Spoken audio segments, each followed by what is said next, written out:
In Marty and Doc's final adventure, we head to Hill Valley of 1885, where outlaws pose a threat and gasoline is very hard to come by. It's time to close out the trilogy with a new romance in the Wild Wild West. It's time for Back to the Future, Part 3.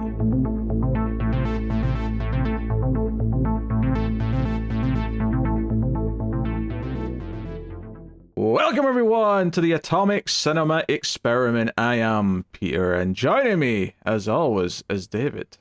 I come in peace. This is a science fiction movie podcast. We get together and we talk about sci-fi movie. It's that simple. And probably like 5 months ago now, we did Back to the Future. Yes. A couple of months ago, we did Back to the Future Part 2. And today, finally, we round out the trilogy with Back to the Future Part 3. So probably doesn't need that much of an introduction, especially since it's Part 3 of the trilogy. But, we'll start spoiler-free. We'll keep the format. We'll warn you before spoilers. Of course, if you're liking the show, hit the like button on YouTube. And you can support everything and help keep everything coming over on Patreon and get some bonus shows. But I'll tell you more about that at the end of the episode. So, yes. Of course, the weird thing about a sequel, especially a sequel that follows straight on from the previous movies, is, well, it's spoiler-free right now for this one. I can't not bring up how 2 ends in setting this up, because Marty's trapped in 1955 and he has to go back to 1885, and so it's the one in the Old West. That's Back to the Future 3. They're in the Old West. It's 100 years before the original time period of 1990 or 85. So yeah, that's the gist of it, and we'll get into everything. But we'll know the plot for now. We'll get to that once we're on spoilers. Sure. Plenty of other things to discuss. And usually I sort of prod you and whatnot, but I feel like this is one of the few things you've seen before. We reviewed it on the show. Yeah, no, believe it or not, I just stopped at 2 every time. I saw the Old West stuff and I was like, not interested. It's especially funny given there's literally a trailer for 3 at the end of 2. Like, even now, if you buy the movie, whether it's on the 4K Blu-ray, the digital version, you still get that trailer at the end. They always kept it in there. They see it as part of the movie. Yep. Which, I mean, to be fair, in all of those trailers, they still have that one shot of Jennifer waking up, which is just straight up a spoiler for the entirety of how this all ends. But sure, whatever. I mean, was there any chance that Back to the Future was going to have like a depressing ending where like she's trapped in an alternate timeline and it will be there forever? I would love there to be like, the same way that the first one ends with this quote unquote sequel hook that they never actually intended on making. Have the third one end with this sequel hook of, wait a minute, Doc, Jennifer's not here. And then they have to like scour the multiverse or whatever now, but we never see those adventures.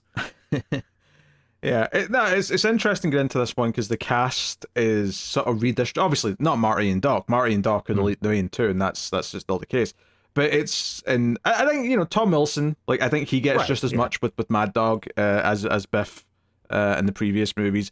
But it definitely feels like, we have to think of a reason for Leah Thompson to have anything to do, and it's actually kind of forced in a way that I'm going to critique when we get into the spoilers about how stupid it is that she's playing a role in this. I have a very similar critique with that, but more so from a logical standpoint and less of a, well, clearly the scriptwriters just wanted her to have a role.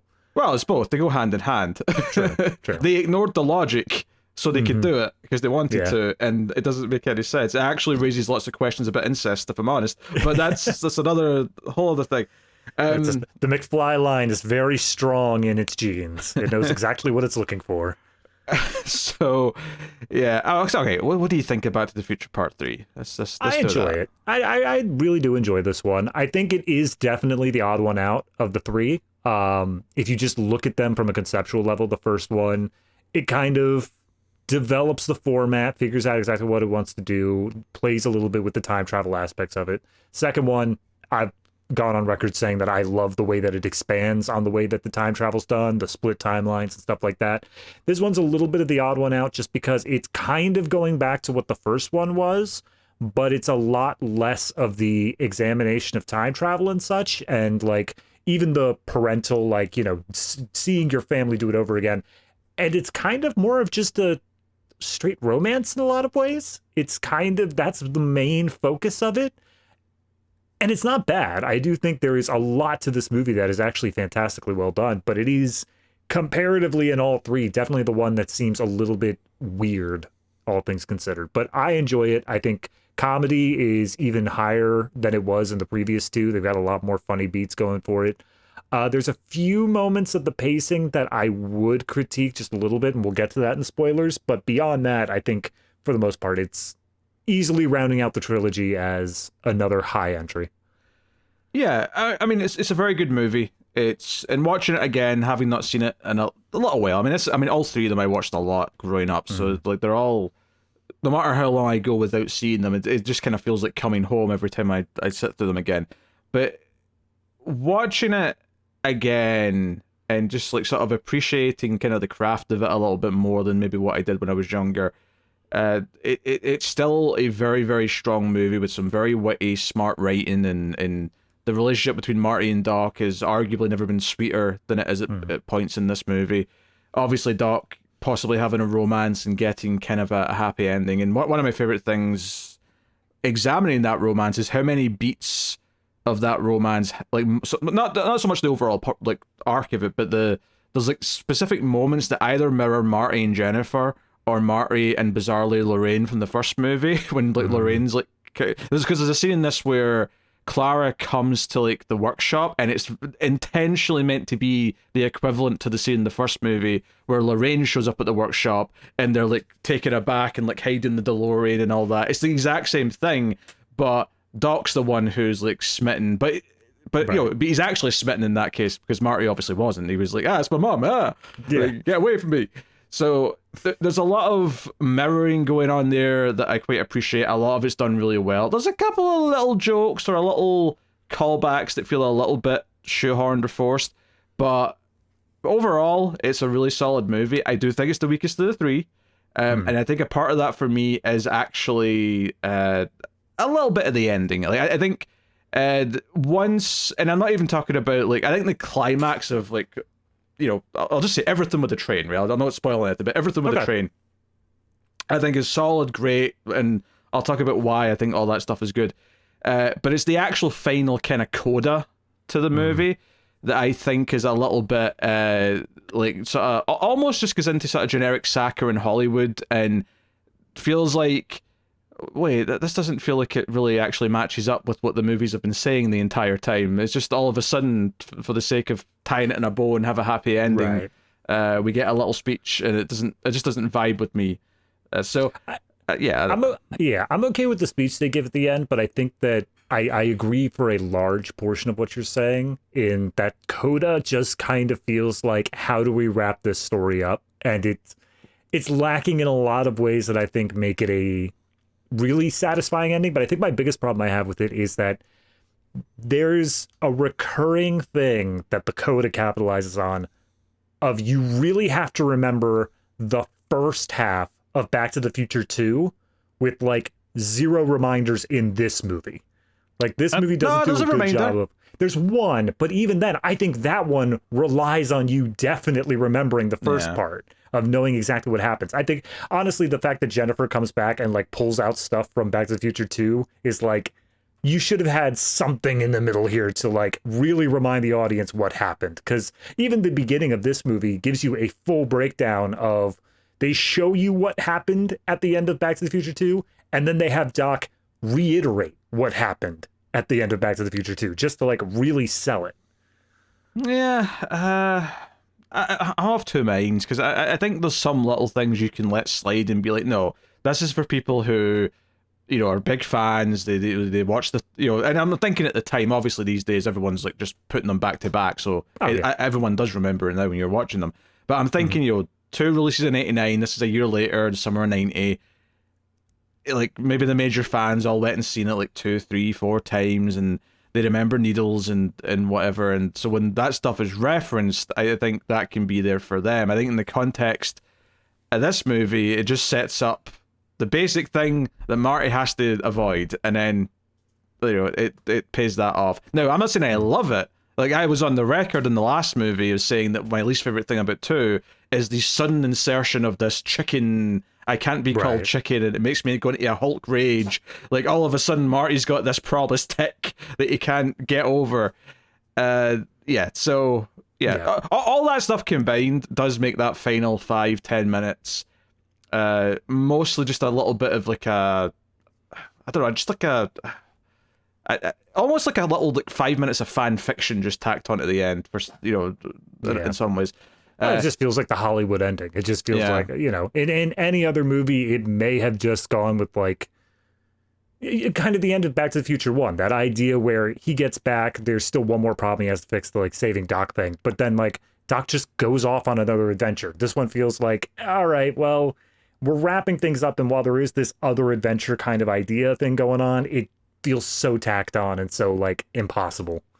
Yeah, so it's but having said that, though, I do think there's a lot of stuff in here I really like. I actually love the version of Biff in this is like a horrible Wild West outlaw, which arguably is the most evil version of the character. What happens, you look back at all the other versions of Biff, he's a dick, but ultimately he's not like a murderous dick. Yeah, I mean, he kind of becomes that in the alternate 1985, but like that's kind of that idea of like what happens when Biff is not restrained by the law, and then we get to see, all right, full outlaw Biff, where he's absolutely able to just shoot people, and it's like, all right, that's what happens around here. Yeah, this is where bullies thrive. Yes. So that's I think that stuff is great. I think he does really well in that role, and he's really fun to watch in that role.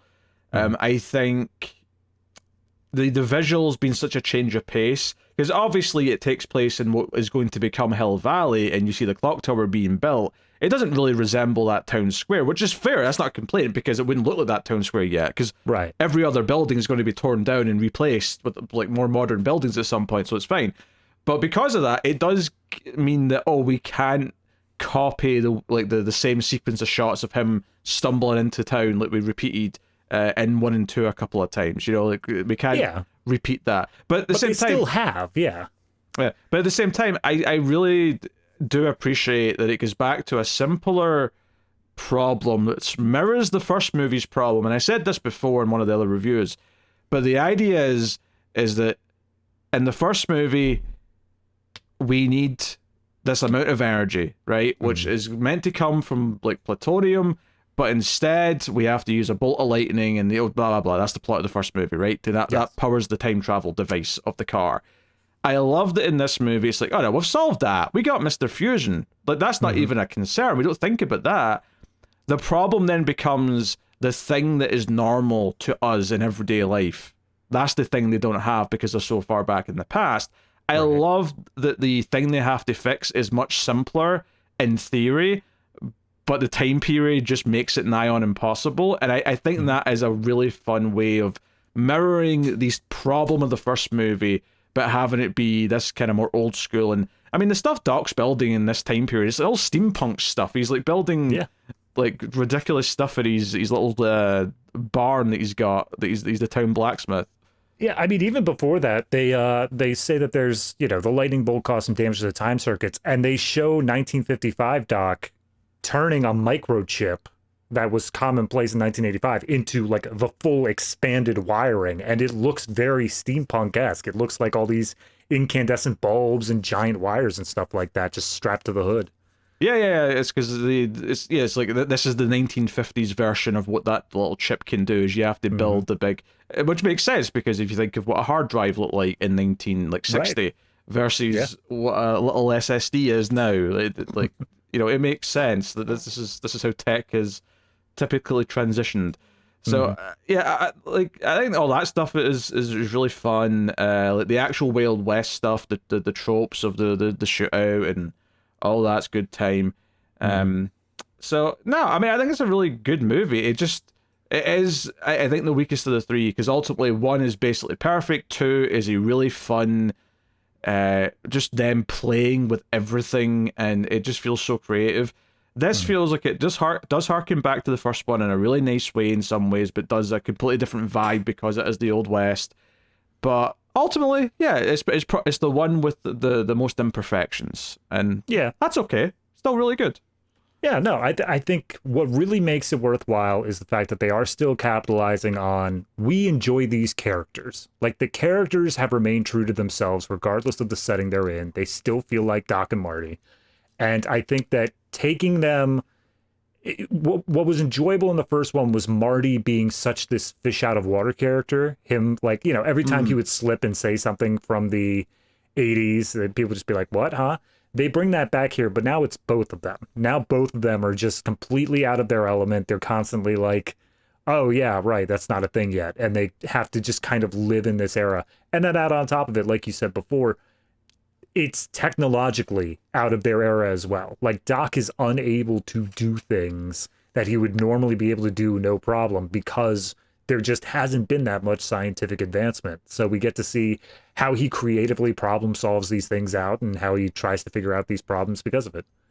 Yeah, and, you know, because, like, electricity, I think, exists now, but it's, like, you know, at least it's not hardly common, right? You're not seeing a lot of it kicking around. Yeah, exactly. And, like, that's one thing I enjoy was at one point they do the whole model for scale thing joke that they did in the other ones.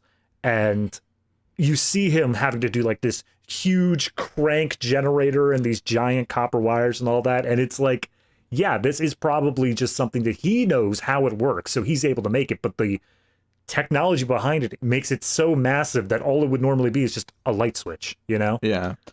So, no, lots of fun ways they play in all the own, like, little screen language and the little things that they established in the first movie.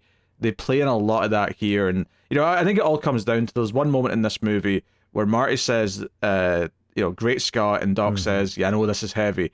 And that kind of sums up what this movie is. It's kind of just taking a lot of the first movie and flipping it on its head a little bit, and that's fun. It's fun to do that. And what you said about the characters being the thing we care about the most is, like, they are. I think the characters, Marty and Doc, are more important to Back to the Future than the time travel. Like, I think that's true. I think they're so likable. They're so fun to watch. Their friendship is so endearing. Like, even when Marty, like, there's times in this, and I noticed this when I was watching it. There's times in this movie when Marty will have a line of dialogue that is actually a really clunky line of dialogue to explain something to the audience, and he just says something out loud to himself that just wouldn't be natural. But just the way Michael J. Fox delivers it, or the way he, like, screams when he sees a bear, or whatever. Like, it's just so endearing to watch. He's like, even if it's not realistic, it's always endearing.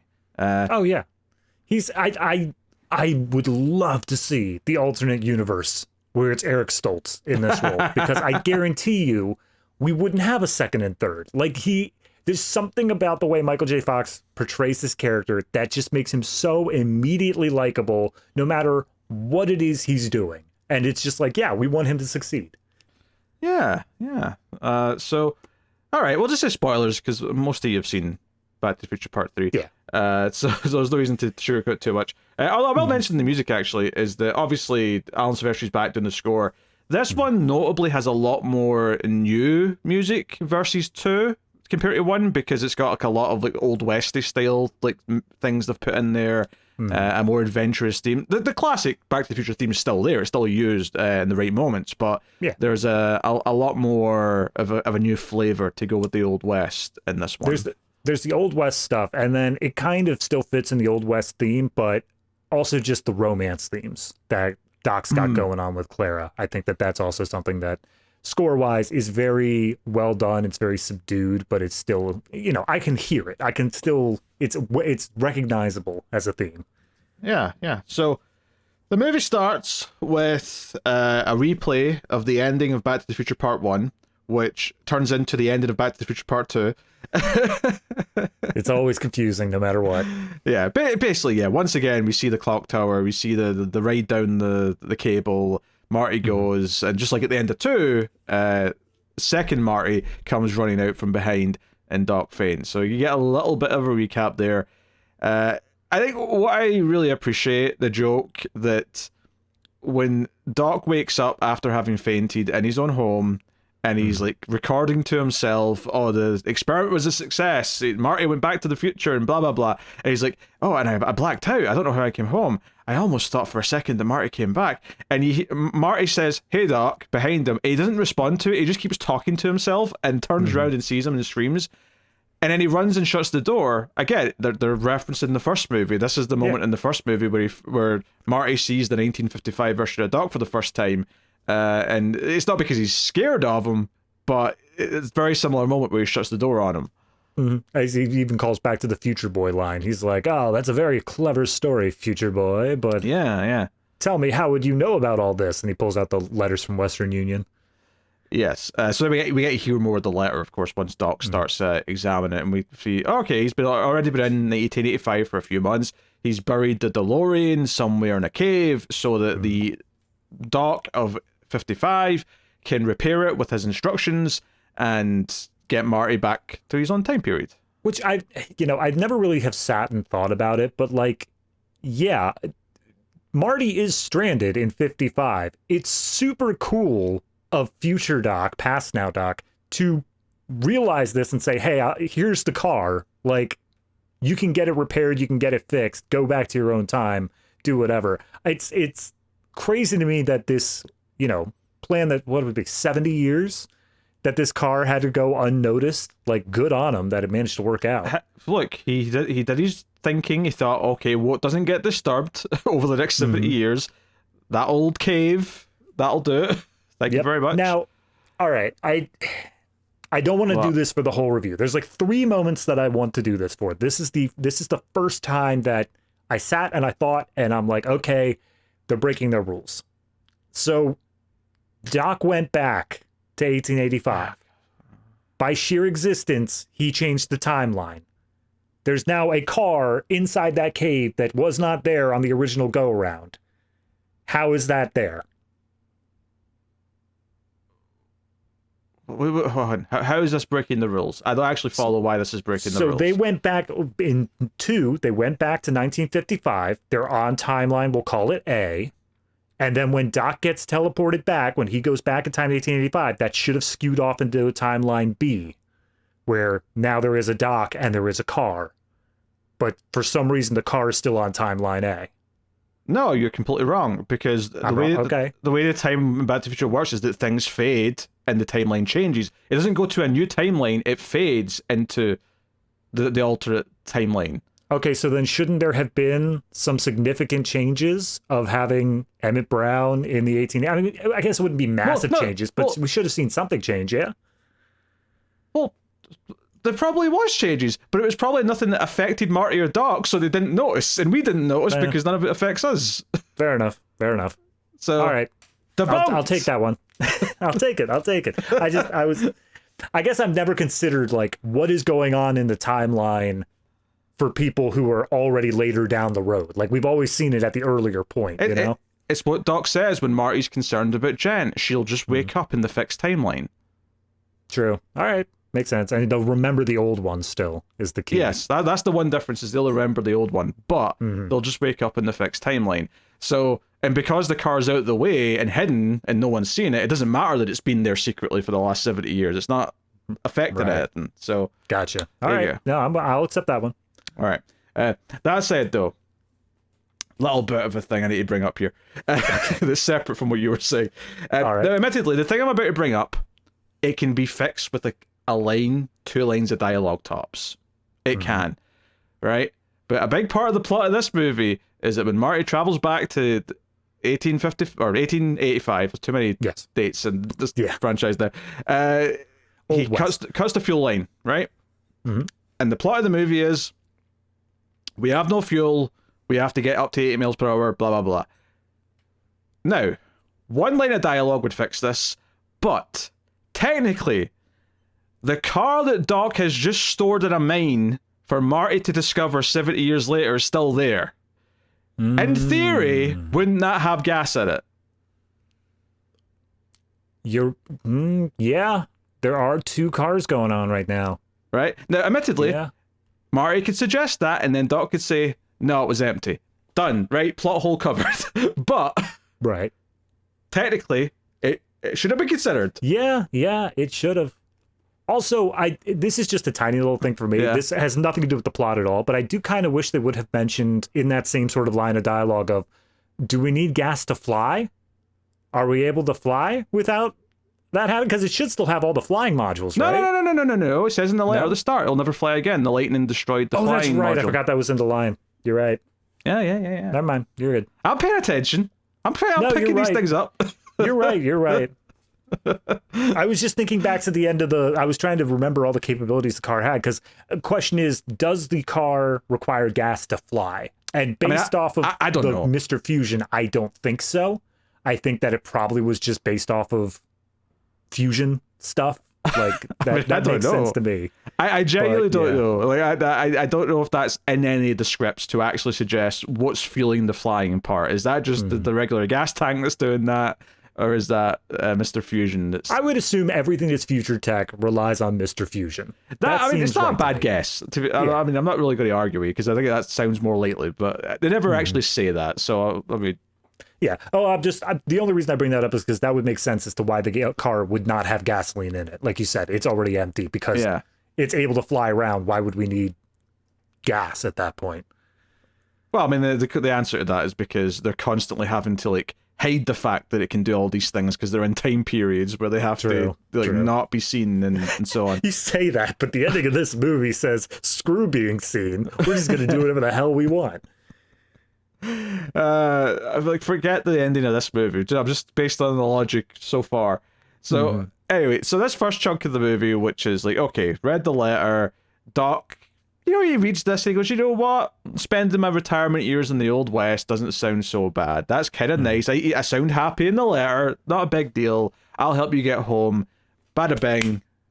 We're done. Right? Yep. So they take a little trip out of the mines. They go in. They find it. And, there's a few little gags here and stuff. Like, I mean, because obviously we didn't really have the 50s version of Doc in 2 that much, barring a couple of, cameo moments and things like that. Yeah, the talking to himself moment and all that. But we get the joke here where he's like, oh, no wonder this computer chip failed. It's made in Japan.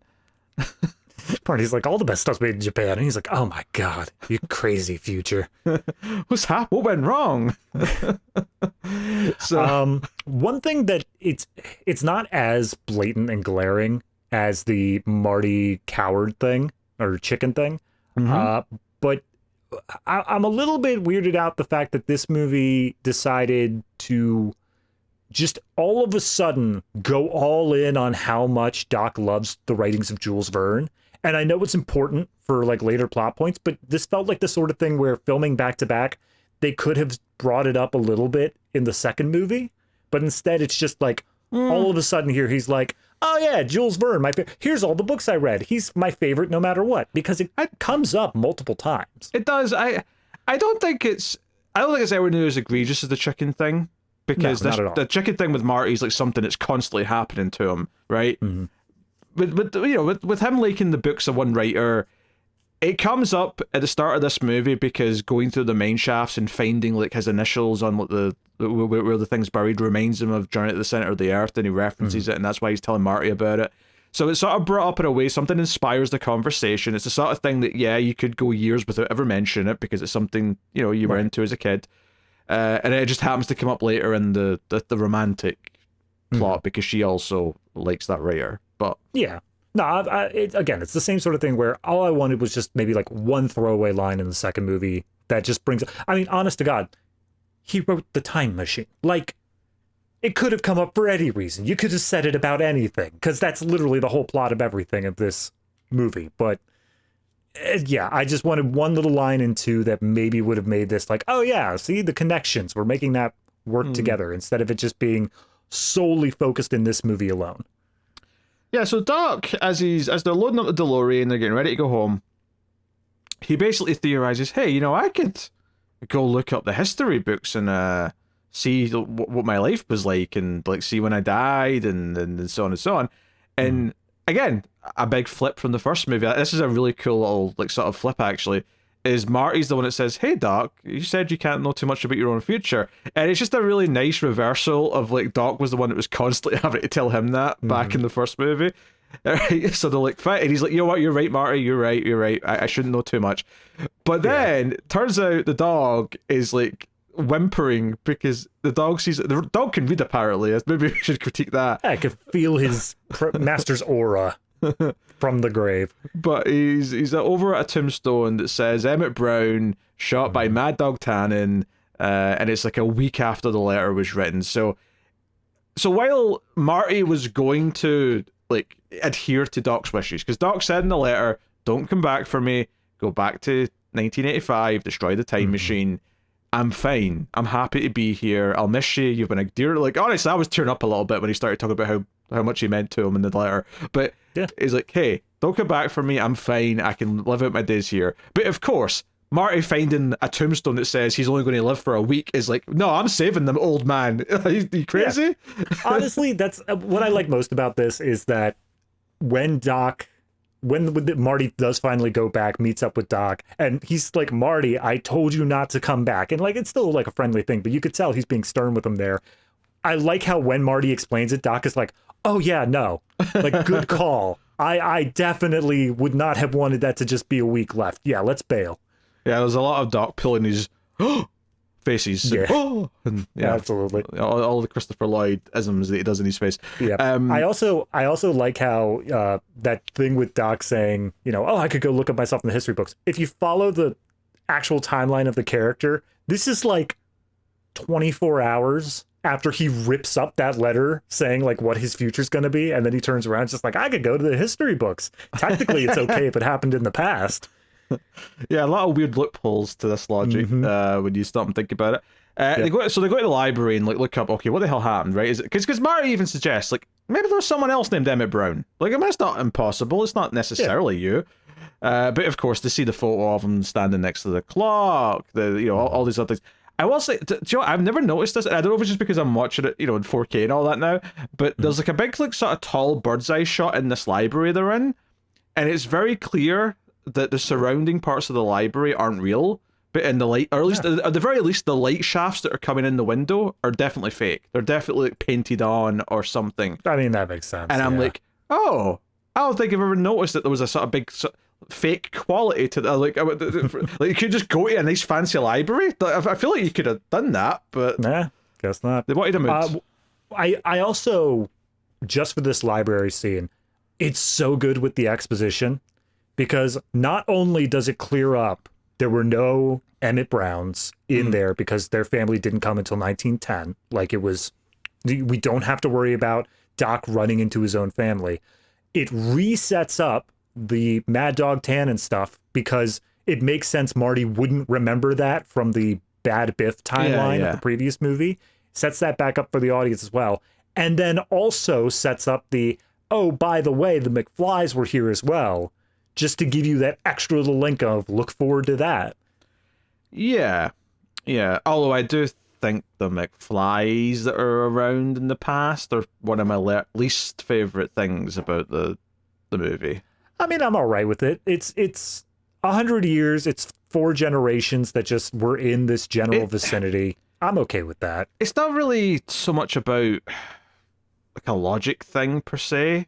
It's just, it feels a little more forced than, because the entire premise of the first movie is that he runs into his parents. That's why it's 30 years, because it's exactly the right amount of time for his parents to be his age, right? And they're living in the same town that he lived in, so they all make sense. They all sort of intermingle.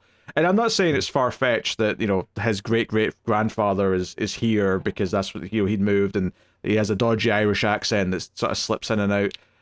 But it's... Anyway, the bigger problem was, which was, I was alluding to this earlier, is that they've got Leah Thompson playing the wife of his great-great-grandfather, which doesn't make any sense, because technically Leah Thompson's genes shouldn't have entered the McFly family until she met George. Look, some families have a family tree. It's pretty obvious that the McFly is a wreath. And it joins up at the bottom and the top again.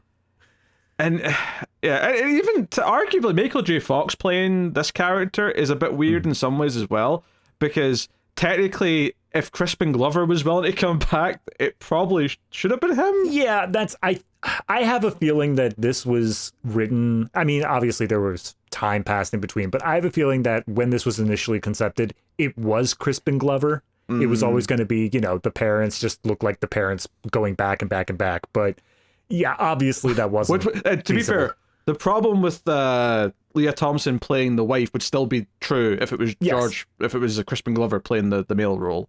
Again, what the McFlys are attracted to is buried into their genes. They may as well just have it be Elizabeth Shue. Have it be Jennifer.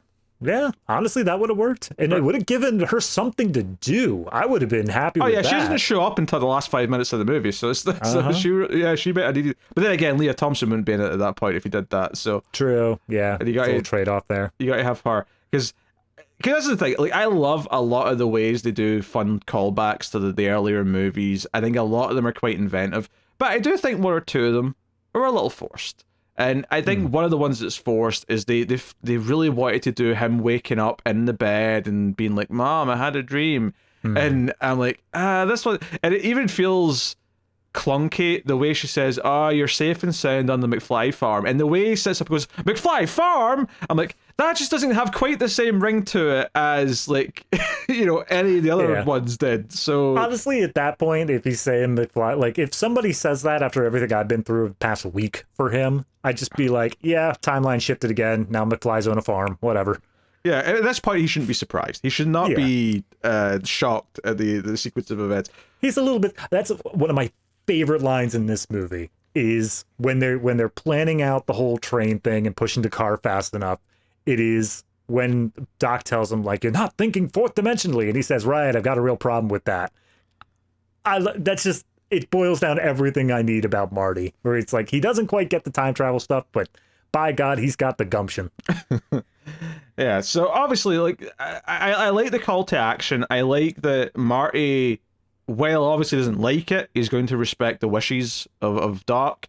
But this obviously changes everything, knowing that Doc doesn't actually get to live out those final years. He gets cut short. So no, he's going back to save his friend. That's a good heart for the movie. He gets a chance to beat up Biff again. Who wouldn't want to do that? So, Doc dresses him up what he thinks the Old West will look like in a colourful little get-up. It's got the little like atoms on the lapels, whatever you want to call it, and it's so gaudy. Right, and they're at like a drive-in movie theater that's out in the desert, and it's like, hey, we can't risk you running into a tree that was there that isn't here now, so we've picked the most desolate bit of land possible. Which is that? I mean, is that another callback to the first movie of hitting a tree that wasn't there with the Twin Pines Mall? I mean, I suppose it could be. I think the more direct reference here is the idea that they do the joke here where there's like a sort of painting of a bunch of Indians under the movie theater screen, and then the joke is, of course, is that you won't hit the Indians because you'll be back in the past. But when he goes back to the past, there's actual Indians on horses coming at him, and that's the just poor timing. An hour earlier, it would have been fine. Poor timing. But it's the same thing where Marty does the scream that he does. It's the same scream that he does in the first one when he's like at the barn and stuff. Yep. So, one other thing, they specifically pick out the date here. So the letter was sent, I think they said on a Wednesday, or maybe it was a Tuesday. He dies on the next Monday. So they pick out, you got to go back the day after he sent the letter. And they don't get into the movie, but I assume that's to avoid any paradoxes of like, him not writing the letter, therefore causing it that you never get it, therefore making it so you never go back, and like causing that loop there. I think it's that for sure. Maybe also partly we have a good idea of where he is because he just did the letter. Like it's. I mean, that's fair. I mean, he said he was in town, set up as a blacksmith. You feel like he'd have like at least a month, give or take, on either side of that. I mean, yeah, probably, but be sure, do it right after. Yeah, true.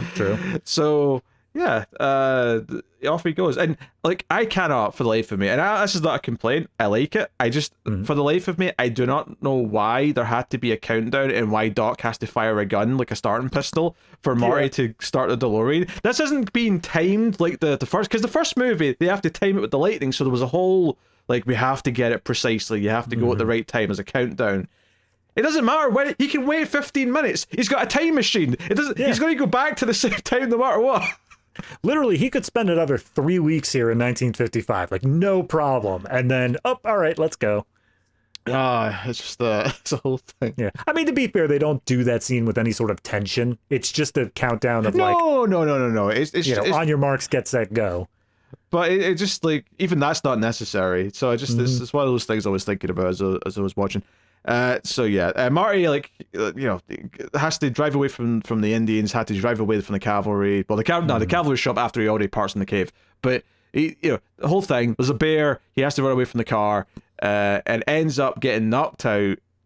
Hence the waking up at the McFly farm for all those shenanigans.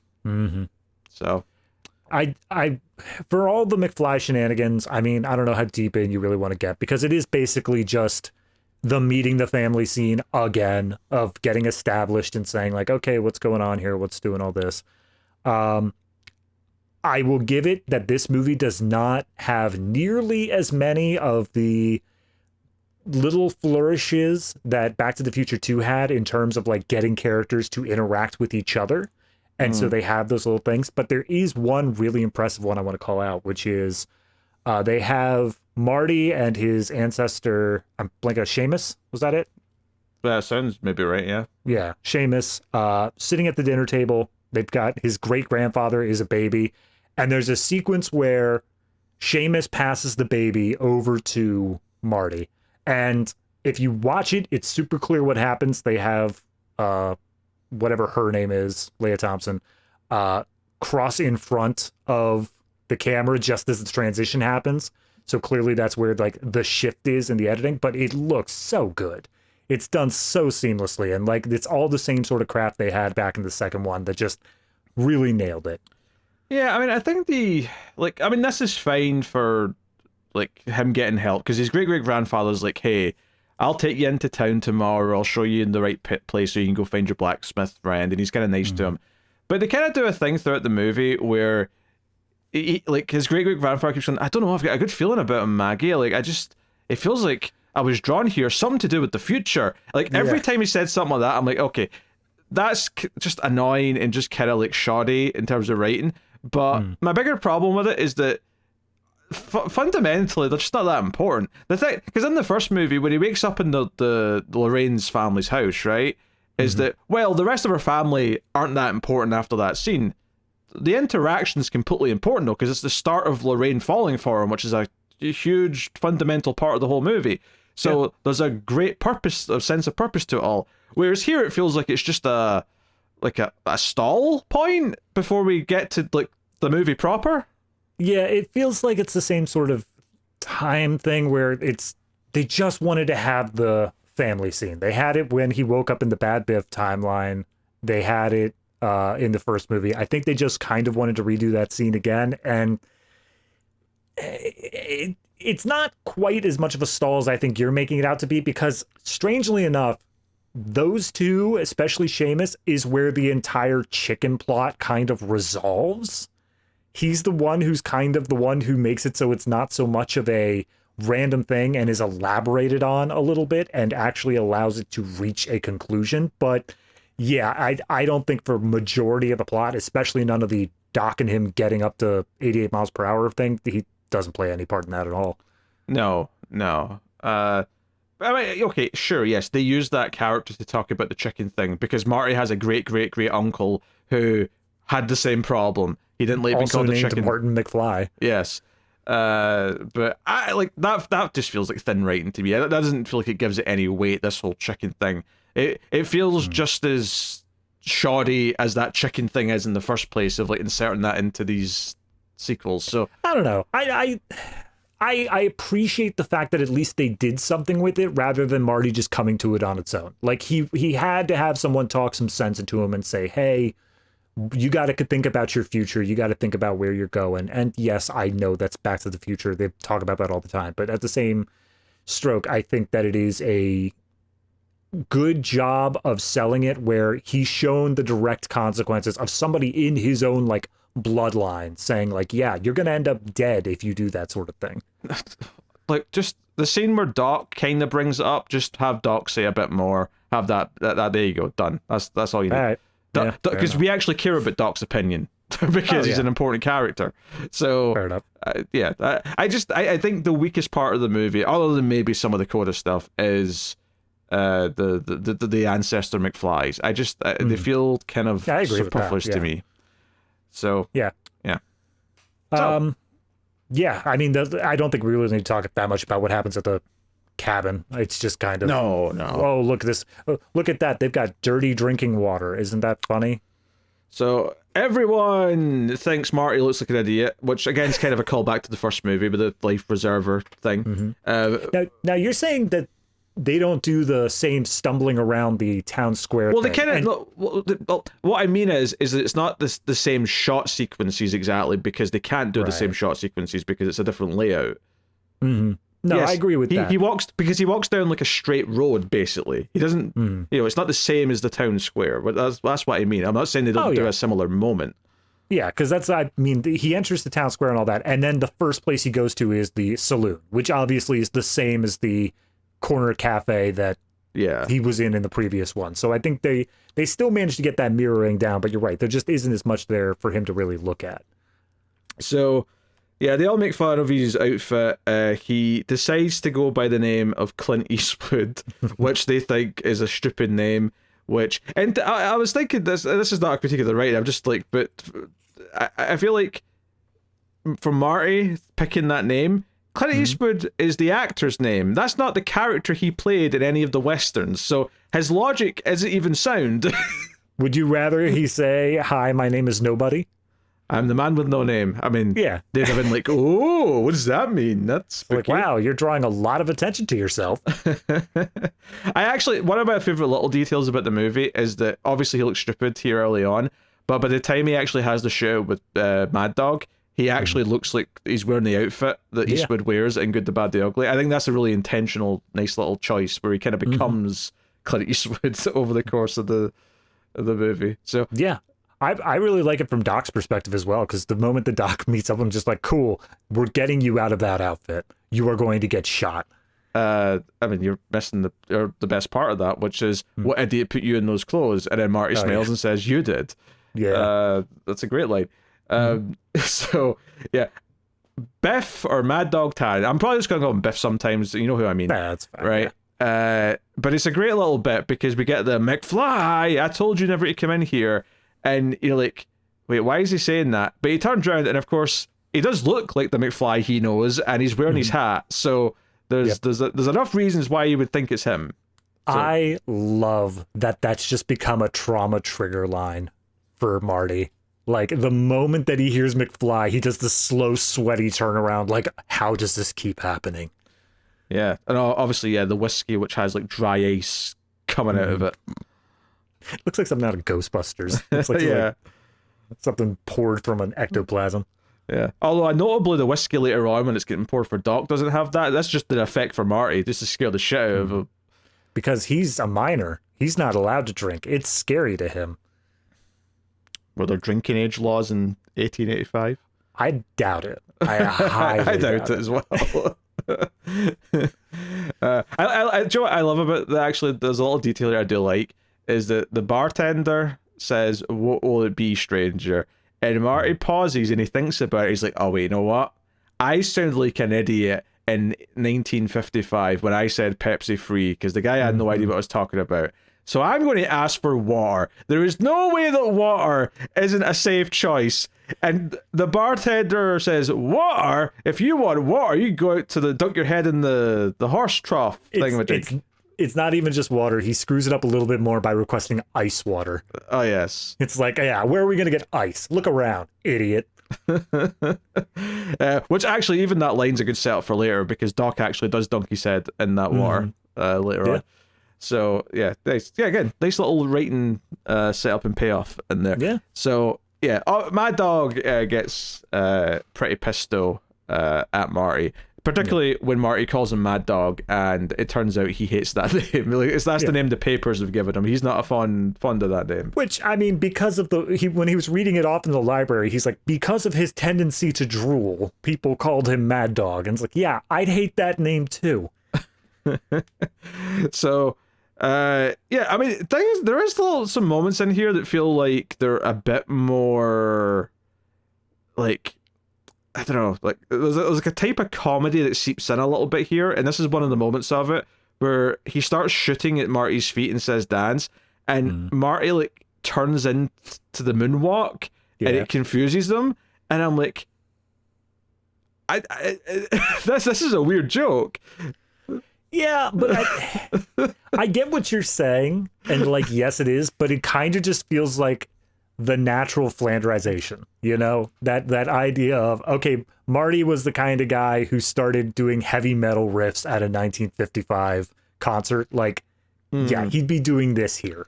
Well, I think my problem with it is less like that part of it, and more the fact that he starts doing the moonwalk while there's still bullets being fired at him. It's not like the bullets run out and then he starts doing a little flourish because he thinks it's funny.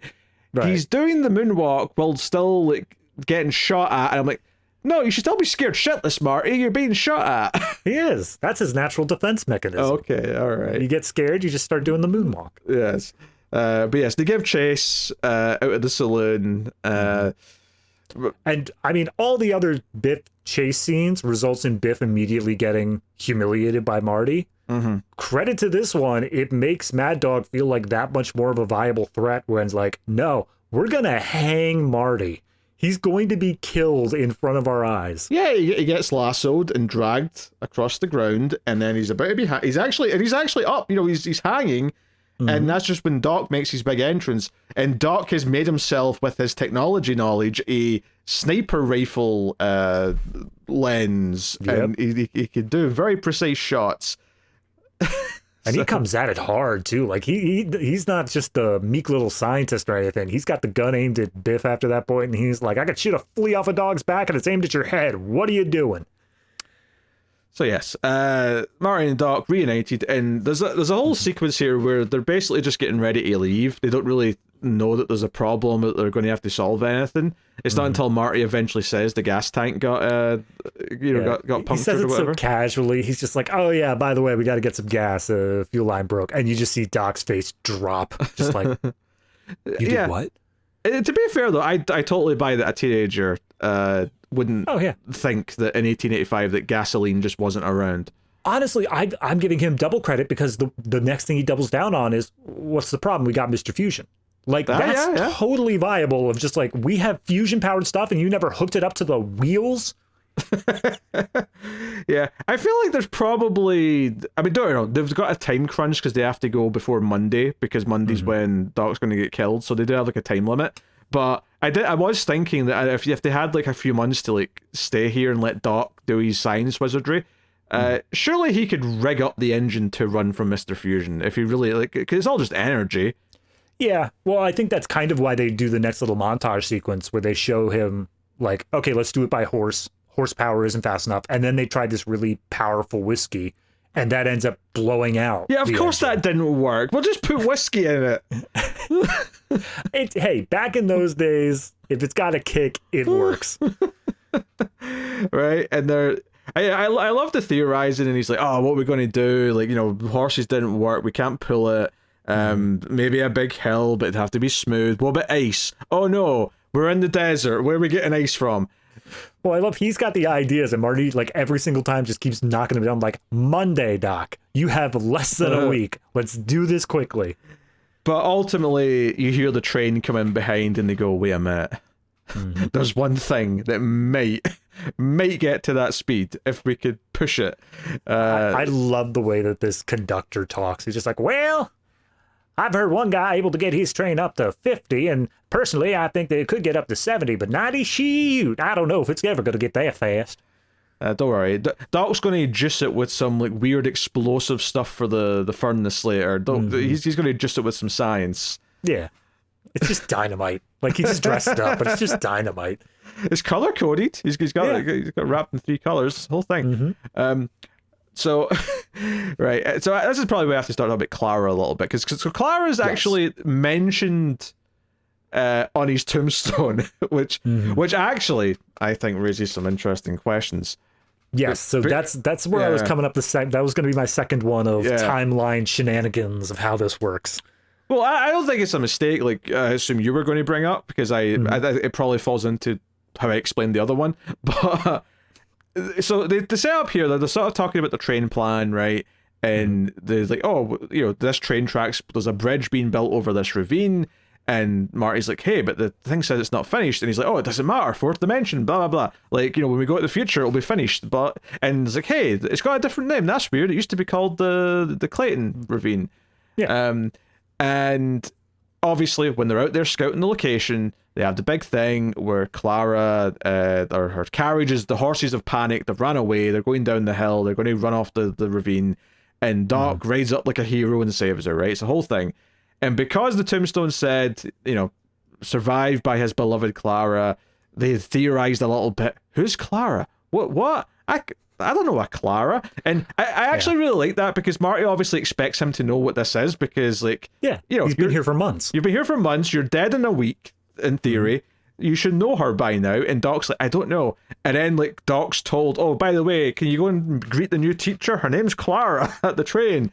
And Doc just, like, freaks out and is like, this isn't possible. I'm not going to fall in love at first sight. There's no science to support that. And Marty just starts talking about, oh, it's like getting struck by lightning. Don't say that, Marty. I love that Doc's got trauma from being struck by lightning at the end of part 2. I also just love the way Marty plays out that sequence where it's like Doc's the one who doesn't understand something. So he just like pops up his collar and he's like, Doc, let me teach you a thing or two about love. This is a model of a heart. Sorry, it's not to scale. Let me tell you the different things. It don't take money, don't take fame, don't take no credit card. Very good, very good.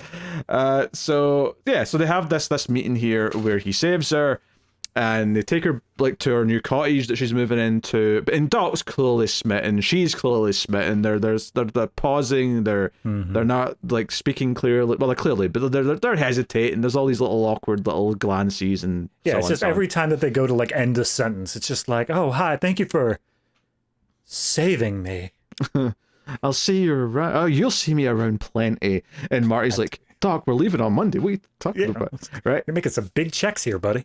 But then Marty has the realization of why the name on the thing was different, because it's called Clayton Ravine in the future, and that's because 100 years ago, this year, some teacher fell into the ravine and they changed the name. And the reason why he knows that is because the kids all have a teacher that they wished would fall into the ravine, which I actually thought was such a plausible reason why he would remember that factoid. Oh, yeah, absolutely. Just a little, you guarantee that everyone at their school's like, we're going to call it Strickland Ravine. That's what's happening. Oh, don't worry, there's a Strickland here as well. We'll get to him later. But Doc freaks out and has like a sort of like, wait, she was supposed to die. We just altered history. Like, I should never have built that time machine. And immediately I'm like, but wait a minute. Yes. The tombstone said survived by his beloved Clara, which means that even in the timeline where it suggests that it's every version where Doc has been here since 1885, because he was here, he stepped in and saved her. Now, admittedly, why was he out there to save her if Marty wasn't there with the car? That's a good question. I got that, though. I got that solved. All right, so timeline version 1, no Doc. She gets to the train station. She then gets a carriage and horses, and they lose control. She goes over the cliff. It's dies, basically what we see in this movie. She dies. That's why it's called Clayton Ravine. Second timeline, Doc is here. He goes to the train station because Marty would not be here to say, hey, don't show up. And therefore, they fall in love there. She never goes over the cliff because she never had any reason to. But that would mean that despite the fact that Marty doesn't know it, that ravine already would have changed its name, right? But he just has the previous knowledge of the thing because the timeline changes. And then timeline 3, he doesn't go to the train station because he's basically said like, oh, well, I'm not showing up there. I'm not giving it a chance. And therefore she has to get the horses. She once again goes off to crash and everything goes to hell. Yeah, so that's just an interesting thing to think about, right? And I think it does suggest that the timeline had already changed just by Doc being here in the first place. But that does lead to the other little conundrum here, which is that Doc was willing to stay here for the rest of his life, but just by being here, you're changing things because you weren't here before. And if you're here for like possibly a couple of decades before you die, I mean, that's a lot of little things you might change in that time. You see everything he has built in his laboratory and his warehouse, whatever you want to call it. Like, say he does a minimal impact. He acts as a blacksmith. He barely makes any sort of thing going on, and he ends up dying at whatever age. People are going to find what he had in his workshop, and regardless of like anything else, that giant machine that makes ice cubes, the invention of refrigeration, yeah, that's kind of a big deal. Yeah, and even just like, okay, he saved Clara. Let's say Clara doesn't even stay with him. But if she goes off and marries someone else and has kids, and they have kids, like, it was a whole family tree of people that, and they'll all interact with people, and that'll change. So the two things there is, one, that Doc is kind of a hypocrite for saying he can just stay here because it'll affect everything, and two, it kind of annoys me actually. I wish they brought this up in the movie, but when they're saying, "Hey, we have to go back," right, and Marty suggests, "Why don't we bring her with us?" Yes. When Doc doesn't want, and I was screaming at the TV. I was like, "Doc, you think that you and Marty shouldn't be here, and you'll alter things by staying here? She shouldn't be here either. She's supposed to be dead. The safest thing you can do for the timeline to maintain it is to take her out of it and bring her to the future. That's actually the best thing to do as a scientist." And he never like realizes that or says it, and that annoys me so much. Yeah, no, it's even to the point where Marty, when he says like, "Hey, we can take her with us," he's just like, no, her place is here. It's like, no, it isn't. She's not meant to be here. She's meant to be dead. Like, it seems like he's stuck on the version of the timeline where she has outlived him, and therefore her name is on the gravestone, where yes, she would have survived on without him, but like, that's not the original timeline. I think what we're meant to assume here is that this is Back to the Future 2 Doc. Like, remember, 1955 Doc is very much like, no, I'm tearing up this letter, I'm not taking a look. But this version of Doc, he's the one who's like, nah, let's go stop your kids from doing something stupid, even though it's totally natural that would have done that in the timeline. Yeah. Like, he's fine with messing it up for personal gain, even if he says otherwise. Like, I'm okay with him, like, fixing some things and whatnot, but, like, just because you're living here in 1885, it's still your past. Like, you can't just say, oh, it's okay to change things because it's now the future to me. Like, he's not saying it because of that. He's saying it because it's not my problem. I'm not going to be there. Screw it. Yeah, it's just like, so there's some interesting parts to that, but some parts that if you think about them, you're like, wait, why aren't they realizing this? Because based on his own logic, she shouldn't be here either. So just take her with you. Well, it's because then the natural extension of that is he camps outside her little log cabin with the sniper rifle, takes the shot, and is like, there you go, fix the timeline. Yeah, so admittedly, like, as far as all her stuff goes with him, obviously they have a dance at the shindig. You know, she comes by to see them before that. That's after they've done the whole explanation of, you know, they're going to hijack the train, they're going to take it out this route. Like, they figured it all out. It's just got to wait until Monday when the train shows back up again. Yeah, I'm just sticking with her stuff just now, because she comes to see them, they bond over the telescope, they dance at the shindig. Biff obviously tries to dance with her forcefully, and it's a whole thing. And then Doc and her have the romantic night. They bond over books. Luckily, because they've been published, although Doc does slip up a little bit and say that he read it as a child when that's not possible. Yeah, she's like, oh yeah, I love Jules Verne. And he's like, oh, ever since I was a boy. And she's like, that was 10 years ago that book was published. And he's like, I felt like a little boy. Yeah, and he starts saying, oh, in the future there'll be rocket ships, and she's like, because you read that. Yeah. I love he is essentially quoting the book, and that's fine. Like it's like, oh, they'll be rocket propelled and they'll push themselves, and she's like, to escape Earth's gravity. Yeah, I love that book. But she's forgetting the part where he predated that explanation with not for another 84 years. Like very he has precise. an exact date for that. Well, that's one of my favorite things later when he's depressed because she's pissed at him. And he's in the bar, and even though he's not actually drank anything yet, which is a really funny joke actually, but he's acting like he's drunk, and he just starts like telling people in the saloon, there'll be automobiles, and people will run, but they'll run for recreation, for fun. Run for fun? What kind of stupid idea is that? No, I love it because honestly, the doc, like, you know, Marty comes to get, and obviously it's all orchestrated to have the most amount of tension possible because we know they have to go hijack the train, which is coming at this time. But at this point in the movie, Marty's kind of agreed to a shootout with Mad Dog Tannen. But I love the fact that Tannen at that point says like 7 a.m. I do my killing before breakfast. But Marty's smart enough to be like, all right, train's coming at 8 a.m. So 8 a.m. Should have said 9 just to give him a bit of a buffer. Yeah, but, well, that's the thing. Doc's like, what if the train was running late? And Marty's like, what? Huh? I didn't think about that. I don't want to die. There's like one train. It's 1885. How could it be running late? Because somebody hijacks it and separates everything out. Good stuff. But all of this is like Doc's like a wrench in the plans because he's not where he's supposed to be, so Marty has to go looking for him, and that means that he's in the town, which means when Mad Dog comes for the shootout, he's there. So it's all like very well orchestrated to like create the most tension of everything happening. But the joke that, you know, Doc snaps out of it and he's like, "You're right, Marty, let's go back to the future," and he finally takes a swig of the whiskey and immediately passes out.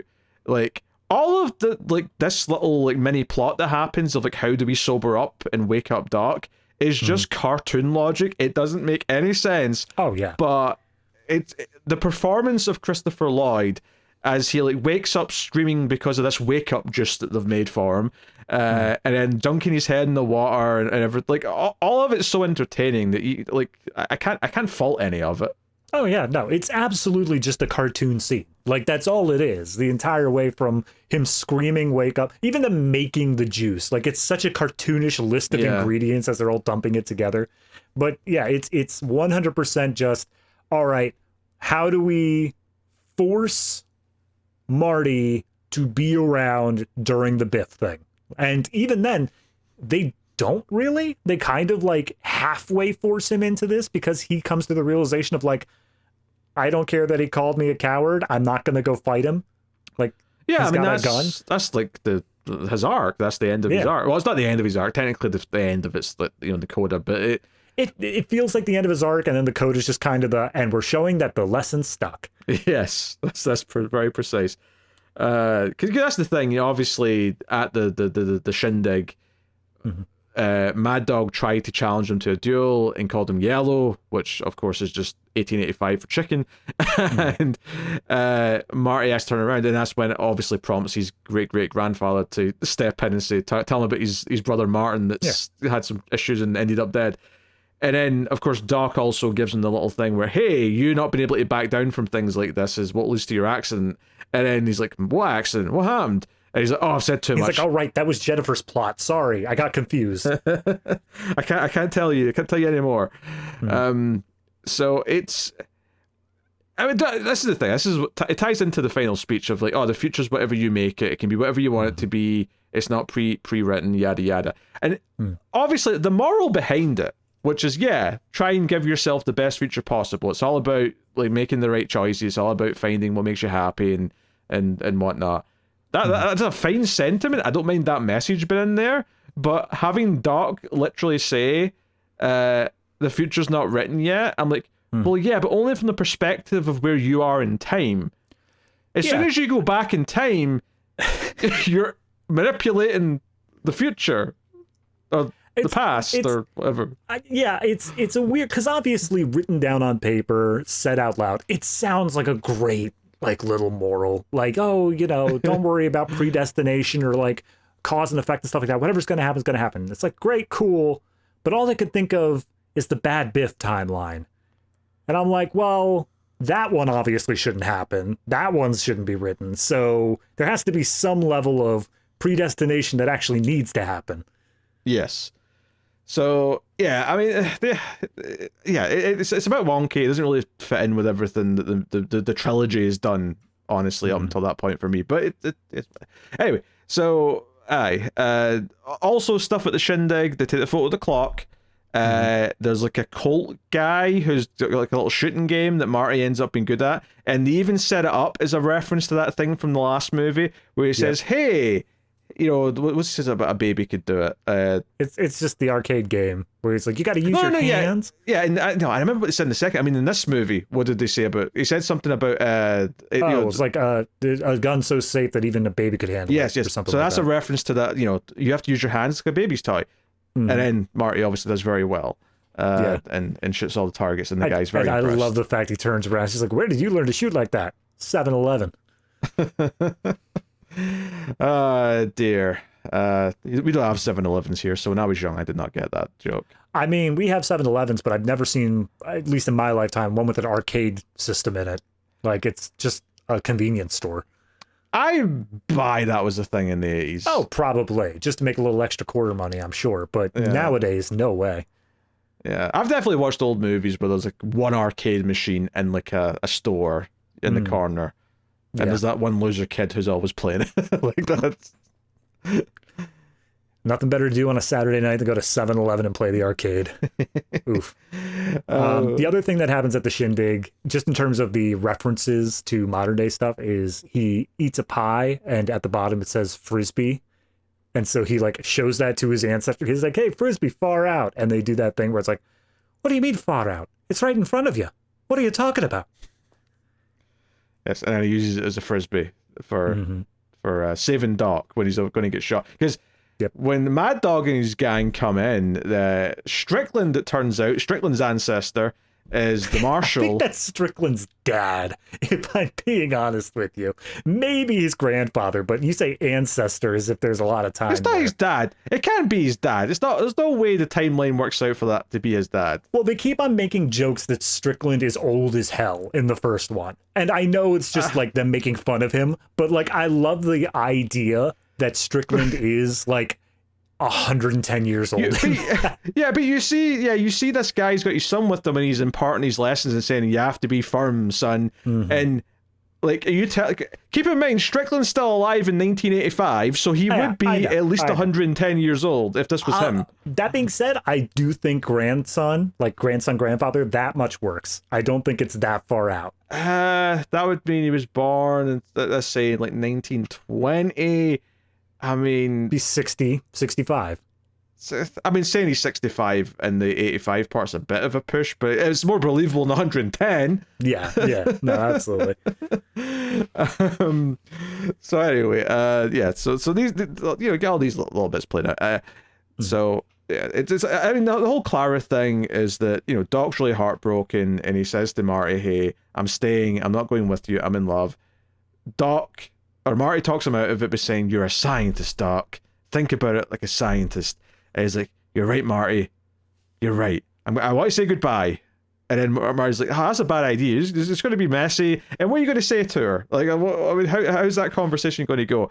But Doc can't let it go, so he goes to tell her.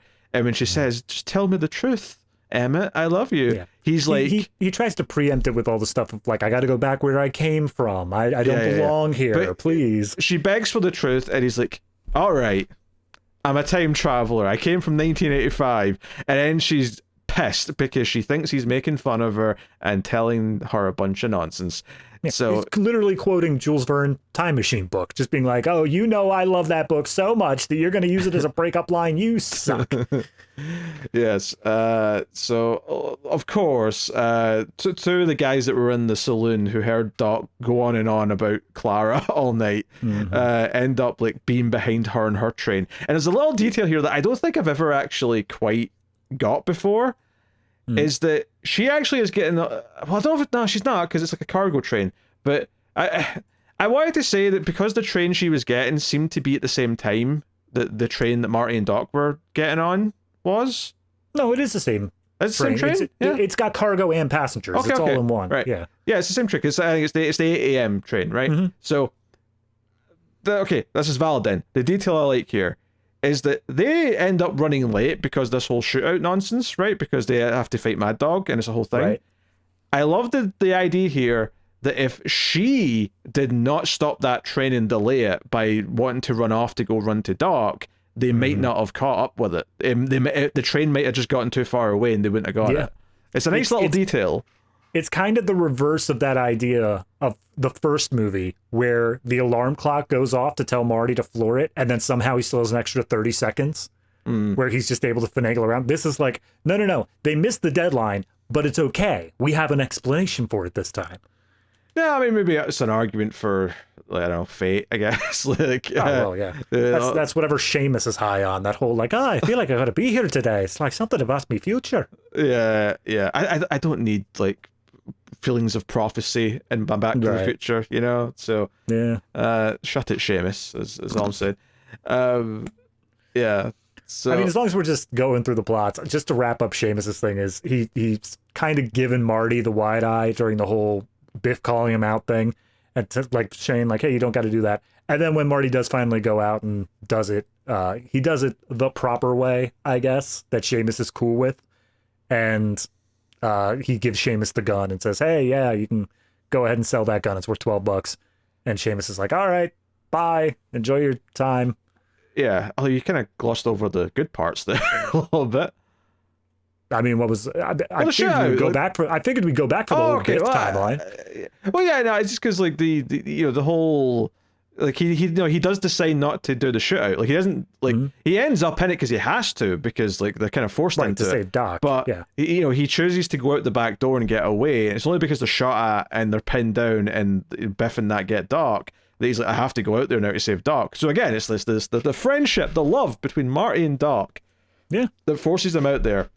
And it pays off the setup of seeing a fistful of dollars in the second movie, because he uses the same trick. He because when he jumps into that one little place, there's a furnace and the door of the furnace pops off and it's this metal sheet, and he uses that as a shield. One of my little favorite things here about this though is the way Mad Dog, when he does shoot Marty and thinks he's won, the way that he kind of like saunters around just like drunkenly. He sort of like lets his wrists go limp and just kind of like, I won. Look at me, I won. Yep. It's very well done. I mean, to quote Marty, he's an asshole. He's an asshole, yes. Yes, and of course we had to somehow end this storyline with Mad Dog getting into manure. Right, that was the only way this could end. Honestly, out of all three movies, this is, I think, the most reasonable placement for manure. Like in the 50s, yeah, all right, that makes sense. You got a truck going around. But here, back in the 1800s, like, it's everywhere. There's piles of it. Marty steps in a pile of it on the way in. It makes sense. Yeah, I mean, because that was the thing, is there was horse manure everywhere because everyone was going around in horses. And Marty stepping in it is just set up for why, hey, they have to occasionally come in here and shovel up all the horse shit. And that's why there's this carton of it just sitting there for Mad Dog to fall in. So which I need to bring up, like, it's such a little throwaway thing, but I cannot believe for the life of me, Marty had to spend 5 days in the Old West, and we saw how absolutely filthy it was. The fact that the first thing he does is go and like wakes up Jennifer. Jennifer gives him a big hug, and it's not immediately followed by, Jesus Christ, Marty, what did you sleep in?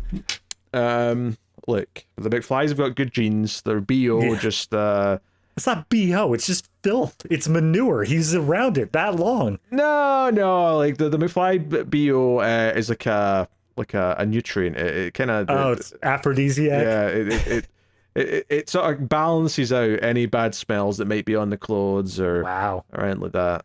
That's what Doc needs to be patenting. That's genius. That's what's going on there. So so we're basically at the train and the whole mission to get on there, and they have their little stick up. Or is this a stick up? No, it's a science experiment. Get off the train. So fine. But no, they explain the rules. I think the important thing with the model when they showed it earlier is that there's a point of no return. Like past this point, there's not enough track left to slow down to safely, stop. We have to, once we're past this point, we either go back to the future or we die. So that's, you know, so that's tension to the whole thing.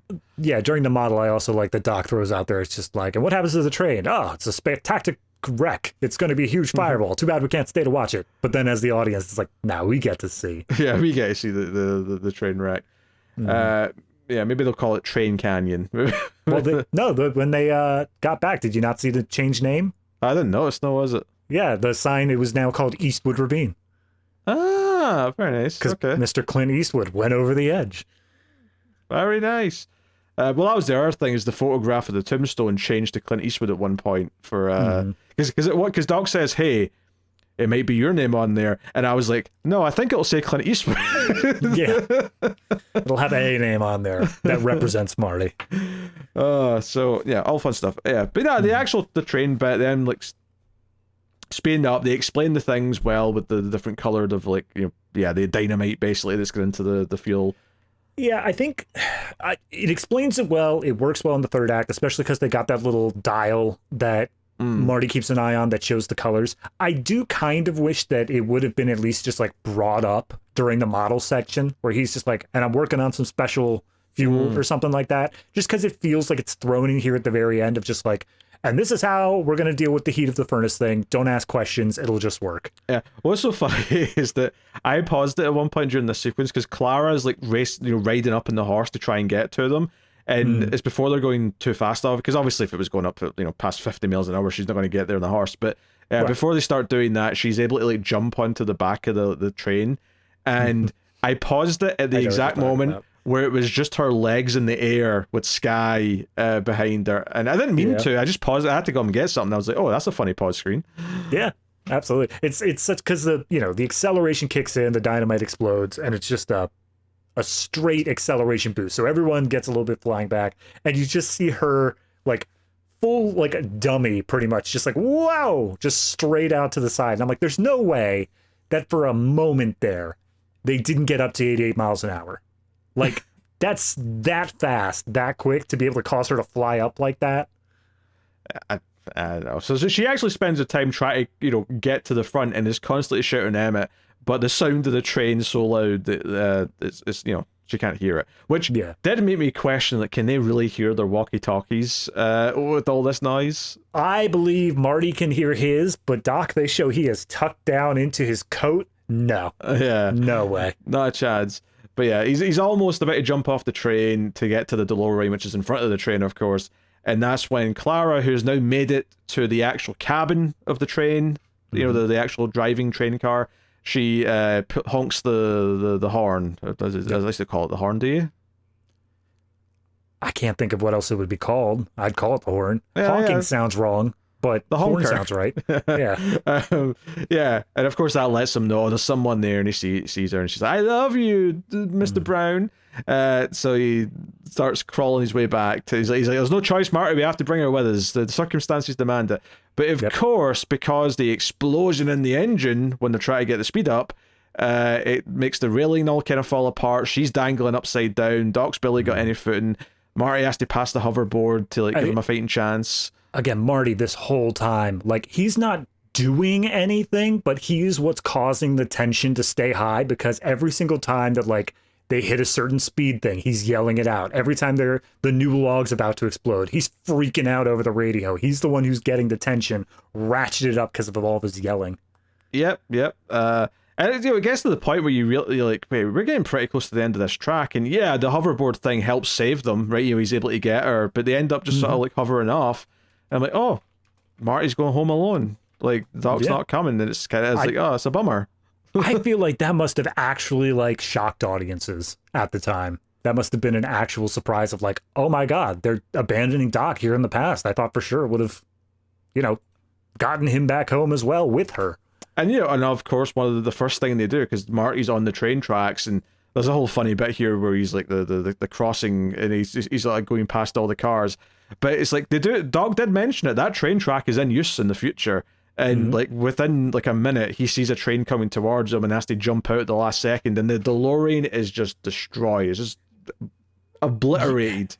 You know they had only one shot at that, and they filmed it from all the different angles, and it wrecked. There was no way that it was going to survive that. To be fair, the miniature, whatever, the train getting off the ravine was also pretty nifty for the most part.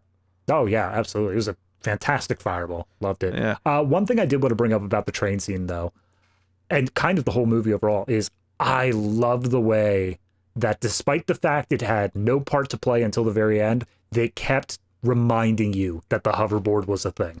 Yes, because at the start of the movie, when Marty's asleep, he's got his feet on it. So it's just like, hey, here it is. Yep. And then when they're packing up at the drive-in theater, he's like, oh, and do you have that board thing of yours? He's like, hoverboard. Yep. They put it in the car. They show you it's there. Yep. It's all like, I almost like, maybe this would have been too much, but I almost like, like that hoverboard just works no matter what. Like, I wish there was just more of like some reason for him to have to ride it through the town again. Like, you know, whatever the case might have been, the horses are chasing him. I just hate the idea that he had to abandon it. It's back in 1885. I want him to come back to 1985 and be like, Jennifer, check this out. I've got a hoverboard. But yeah, the car gets wrecked, and it's really sad because Marty clearly knows how to work the time machine because he's done it a few times now. Yeah, like if he could get the car off the track, all it needs is some tires, and you know the part of the engine or the gas tank needs to be repaired to get that going. But that's normal car stuff. Like he can pay a mechanic to do that. So and there's parts to buy here, presumably in 1985 for it. So like he could just go back and get Doc. He's got Mr. Fusion. He doesn't have to go through all the hassle. But it's instantly destroyed. That's it. Doc got his wish. Marty's stuck here. Yep. But it's his own time, so that's okay. Yeah. I mean, the alternative is that they could have, I don't know if it would really work, but they could have sent him back slightly earlier to before Doc took them to 2015, and then intercepted Doc as he came back for them to go to 2015 and say, Doc, pit stop, 1885 first. Okay, yeah. I mean, he would have had to. It would have destroyed the timeline. Yeah. Like, everything's gone. But yeah, it would have possibly worked. Yes. But hey, so he goes, picks up Jennifer, who thinks the whole future thing was a dream, which I guess Marty has thought that multiple times. I mean, he always snaps out of it quickly, but he has woken up thinking, oh, that was a weird dream. Like, every movie at this point. In fairness for her, let's look at her sequence of events. She gets picked up by Doc. Doc talks about the future for a little bit. Then she gets gassed. She wakes up in a strange home. She creeps around a little bit, sees her future self, passes out, and now she's here. Like, it's not that much to say that she really experienced anything. She just kind of walked through this strange house and then woke up on her own porch. Yeah, so I would say more that Marty walks up wearing a poncho and a cowboy hat. It's like, yeah, something weird happened. There's a cause for concern there. Actually, before he goes to Jennifer, he goes home because he gets his truck, his black truck that he had from the first movie. And I love that the family come out. We get to see them one last time. Except George suspiciously stays back at the door so we don't get a good look at him. Wearing those really big sunglasses all the way in the back. Very funny, that. But yeah, so they're in the truck, and a bigger truck pulls up beside them, and it's Needles. And I think one of the things that makes this feel, as much as they've set up, he had this accident where he got into a dumb race, right? They said that in the last movie, and he wasn't able to play guitar, so he didn't pursue his passion of music, and it led to his miserable life that we saw in the second movie.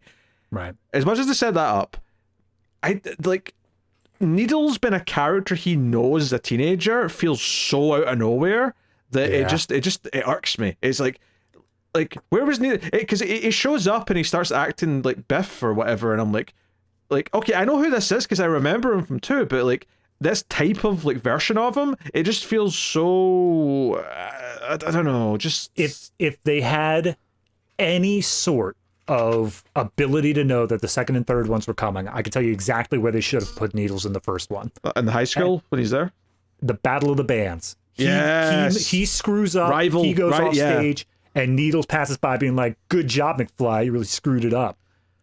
Immediately sets them as like rivals and it's his version of Biff. You got that set. Yeah, the problem is that there'd be no reason in the first movie for that bit, because it wouldn't pay off in the first movie. I don't know. I think if you set it up that he has somebody who's kind of his own bully, then when we see George's bully in the form of Biff, it allows him to relate a bit more to his father. I think that it could work. But it depends. Yeah, it could kind of work, and then this could be a payoff to it. But as it is, like, this just feels really weird. Yeah, like it's totally out there, especially because we never saw young Needles. We only ever saw old Needles in the future on a video call. Like, he's barely a character. So, he calls him chicken, and they sort of play it for tension, like Marty's going to do the race. But he doesn't. He goes into reverse. He sort of spins around, and he sees that... still seems kind of dangerous, but, whatever. I mean, it's less in the sense that he doesn't cover that much ground, so he had less chance of hitting things. And they see a car come out from the side, which almost hits Needle's car, but because it was on the side Marty was on, he would have hit it. So he's like, shit, I had to hit that thing. And then Jennifer feels in her pocket and pulls out the "you're fired" fax, and it fades away to a blank page. Yep. And I think that's the other little thing is, like, so they go to the destruction of DeLorean. Clearly Jennifer's realized at this point, okay, that wasn't a dream, it all happened. And they do the big thing here, and don't get me wrong, I love seeing the time travel train, right? He's just built his time travel device out of a train, steampunk style. That's kind of awesome. And obviously he's got kids that are like, the oldest one's like 5 or 6, so it took him 5 years, give or take. Yeah, fair enough, right? With enough time, he was able to suss it out. Awesome. How he got the power for it, when the 1.21 gigawatts from that time period is a question that I can't ask or answer. He stripped down a few bits. He didn't need that. It says steam engine or whatever.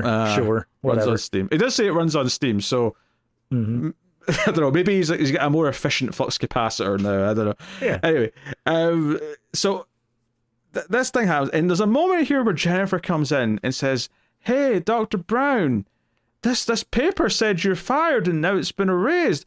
What does it mean?" And this bit annoys me so much, right? Because it's a setup for Doc to make his little speech, which I do think is a bit saccharine and doesn't line up with the rest of the movies. But it especially annoys me because she's asking a question that the audience already knows the answer to, because we've been doing this since the first movie. So it's not an interesting question to us. We know why it faded away, because they set up in the first movie that it would fade away in the photograph. It feels like after they did the cut, after it faded away in the car, Marty should have just leaned over and be like, okay, let me explain. Like, he knows how it works.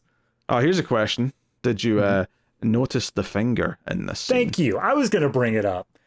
I had to rewind it for my fiance. I was like, hey, pay attention to this kid. Pay attention to what this kid is doing. Doc's son at one point points at his crotch. Now, there's a reason for this. It's actually a really simple explanation. As a child actor, he needed to go to the bathroom. He was trying to tell someone, I need to pee, and it just happened to be in the take that's in the movie. That's it. That's all it is. But yeah, absolutely. But still, I looked up that actor. I was like, what else did he do? He had one role in an episode of a TV show, and that was the same year, and then he quit. So yeah. He kept struggling to hold his piss, and he couldn't take the Hollywood regime or the schedule. Too stressful for him. Turns out he's actually been in tons of commercials for adult diapers. Weird. Yeah, either that or he's a big hit in the water sports scene. The fetish porn. Yeah.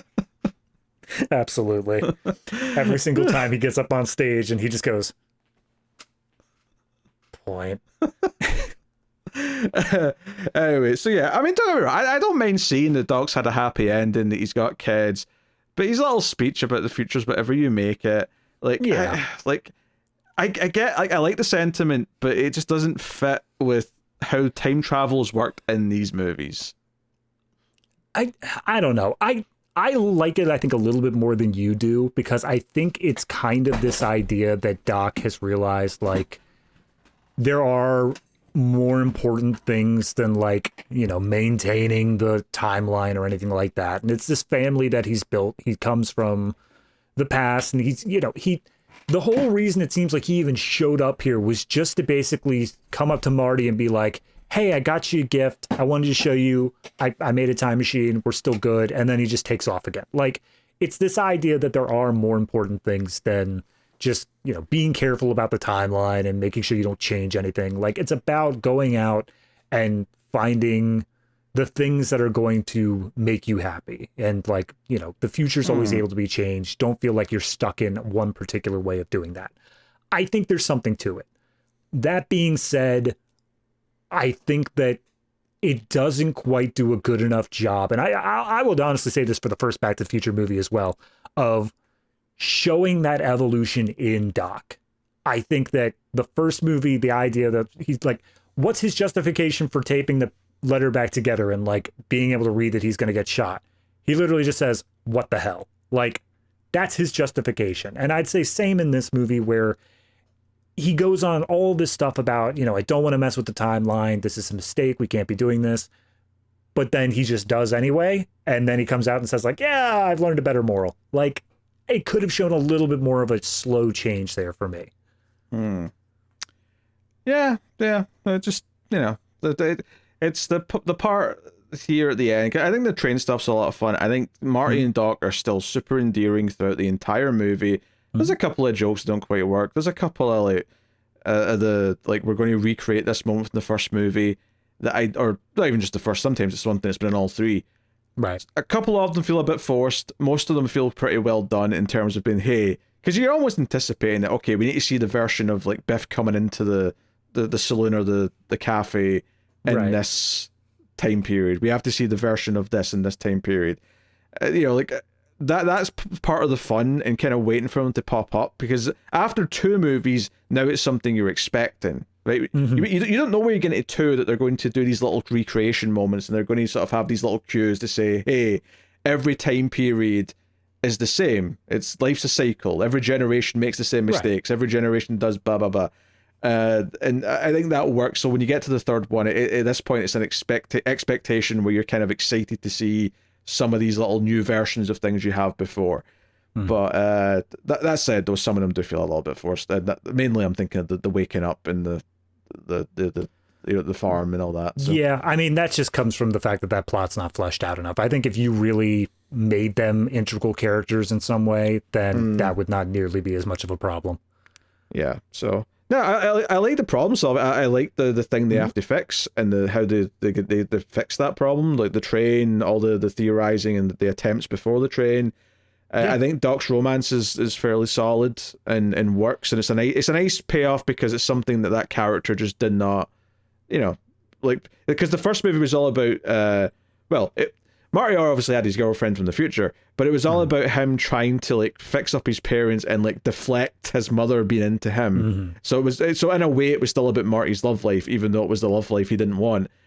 Having the third one kind of pivot to Doc's love life when he's been kind of ignoring that part of him the whole time is because in some ways, like, the reason why Doc and Marty complement each other is that Marty is everything that Doc isn't.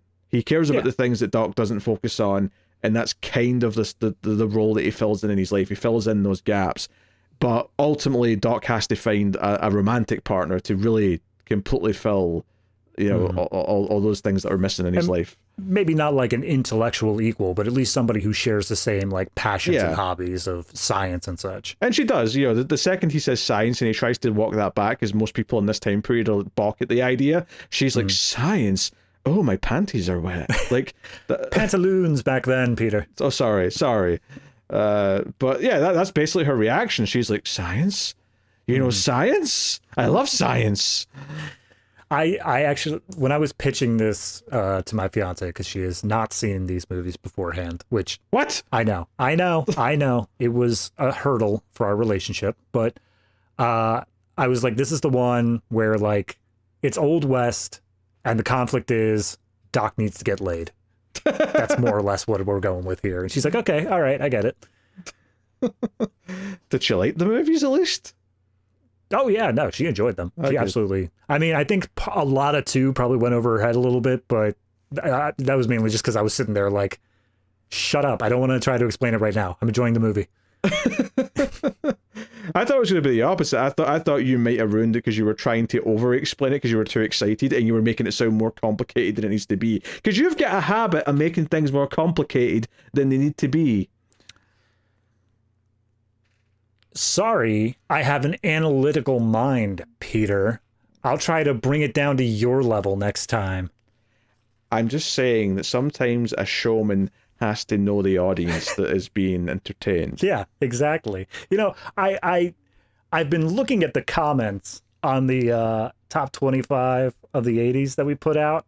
And I noticed there's quite a few in there that say bravo to David for this. And I didn't quite notice any that said bravo to Pete. Just pointing that out there. It's because, look, I'm naturally the villain, right? Because I'm always right. And people love to throw you a bone to make you feel better. They want to, prop you up, make you feel like you've done a good job. You've got the bone. Good boy. Go fetch. Yeah. Right. Right. So, and I can take it. I can take it because I'm the host they need, not the one they deserve, but the host they need. No, I'll straight up agree with you that if for whatever reason the audience saw me as like the straight man or the villain of the group, I'd be like, I'd not be okay. I need them to like me. Half my Patreon audience like thrive on making me suffer with things I don't want to do. I know, I was one of them. So, I don't know how I like fostered that relationship, but somehow I am. It's because you put up too much of a fight on the live streams. Every time we wanted to do something, you were like, oh no, I don't want to do that. And we're like, well, tell us what we have to do to make you do it. The answer's always money. Yeah, fair. That's always the answer. All right. What's your scene of the movie? I sat and thought about this one for a while. I think I'm going to say my scene of the movie, as much of a just like blisteringly long section of the movie it is, I'm going to give it to pretty much everything from where Marty meets up with Doc at the saloon and he like takes the whiskey and falls down to them getting the train set up, which seems like a ridiculously long portion there. But that's kind of where I feel like the tension is at its highest. I really enjoy everything that they're doing. All the character beats are working. And like you said, it's a good orchestrated movement of all the pieces getting where they need to be. And it feels very well thought out in just how it was structured. Okay. Yeah. But one thing actually I never mentioned about the end of the Biff thing is obviously when Marty gets up and punches him. I love the score doing like it's almost like cock teasing you with the music where there'll be a punch and you'll be like da, da, da, da, da, silence. Da, da, da, da, da, silence. Like it's every time Biff just gets back up for another punch, you're like, stay down, Biff. I want to hear the theme. Yeah, and then eventually, dun, da, da, da, da, da, da. I don't even think it's that part that plays, but whatever theme it was building up to, it's really satisfying when you finally hear it.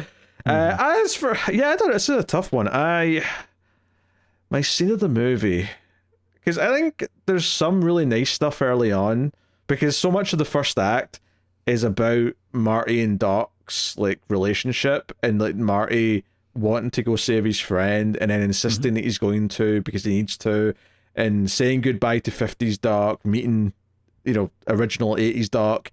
Like I think all of that stuff is really good, but I don't know if there's any one particular scene that I would pin it on.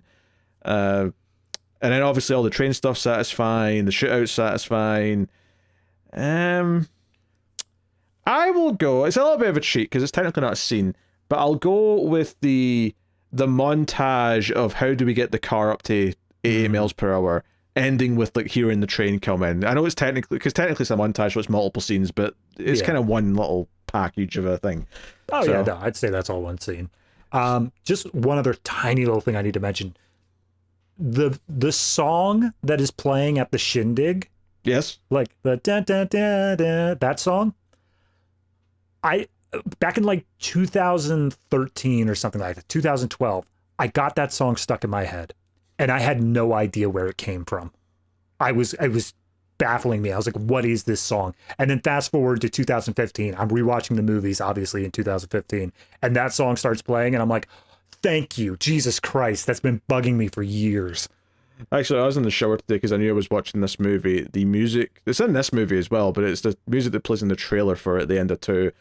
Was just in my head constantly. Yeah. That Wild West theme, yep.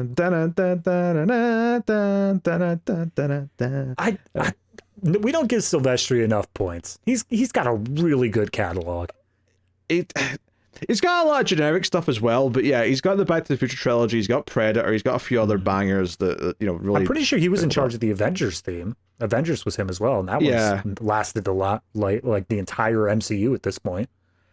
Yeah, I mean, his Avengers score is alright. It's not like his best work, though.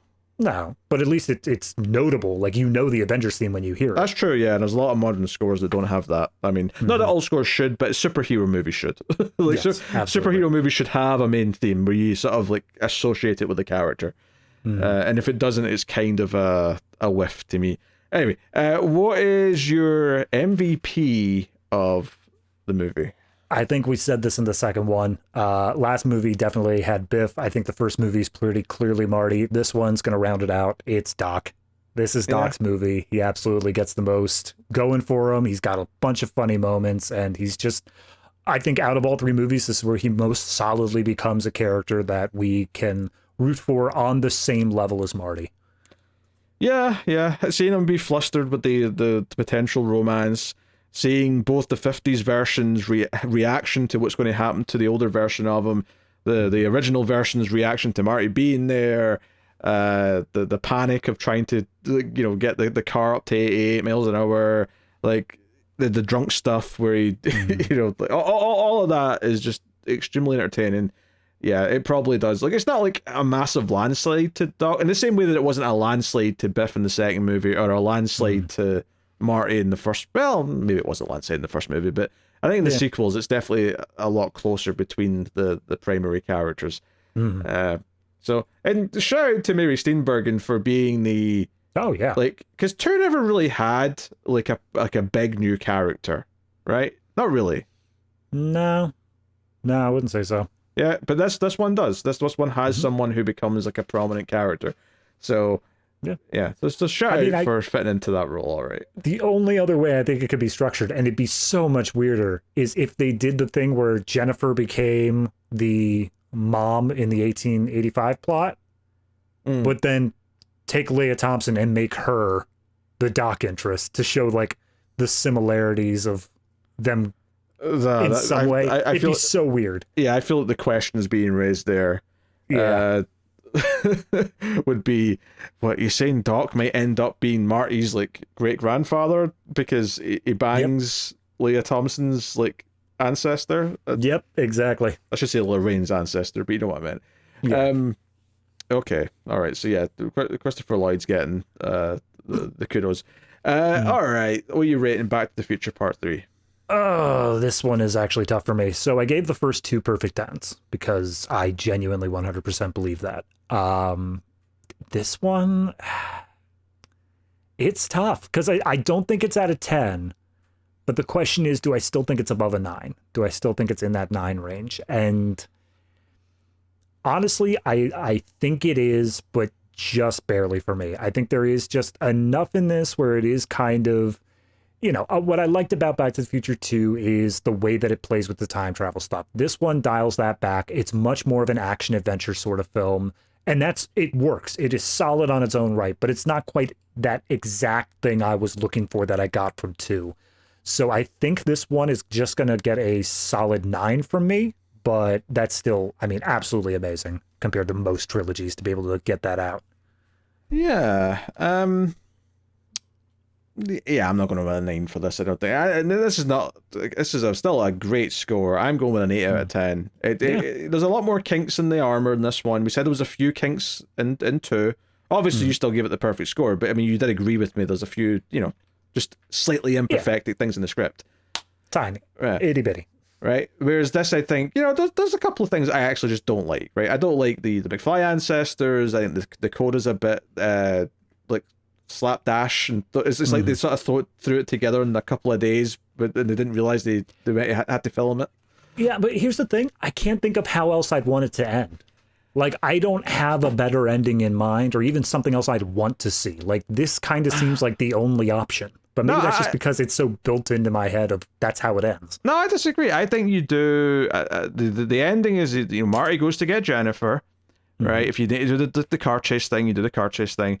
But you have them go back to the library from the start of the movie, and you have Marty look up what Doc's life was like. Oh, what he did with the rest of his time. And you see like photographs of him with his family, and maybe have Marty get like sentimental and be happy that his friend got a happy life.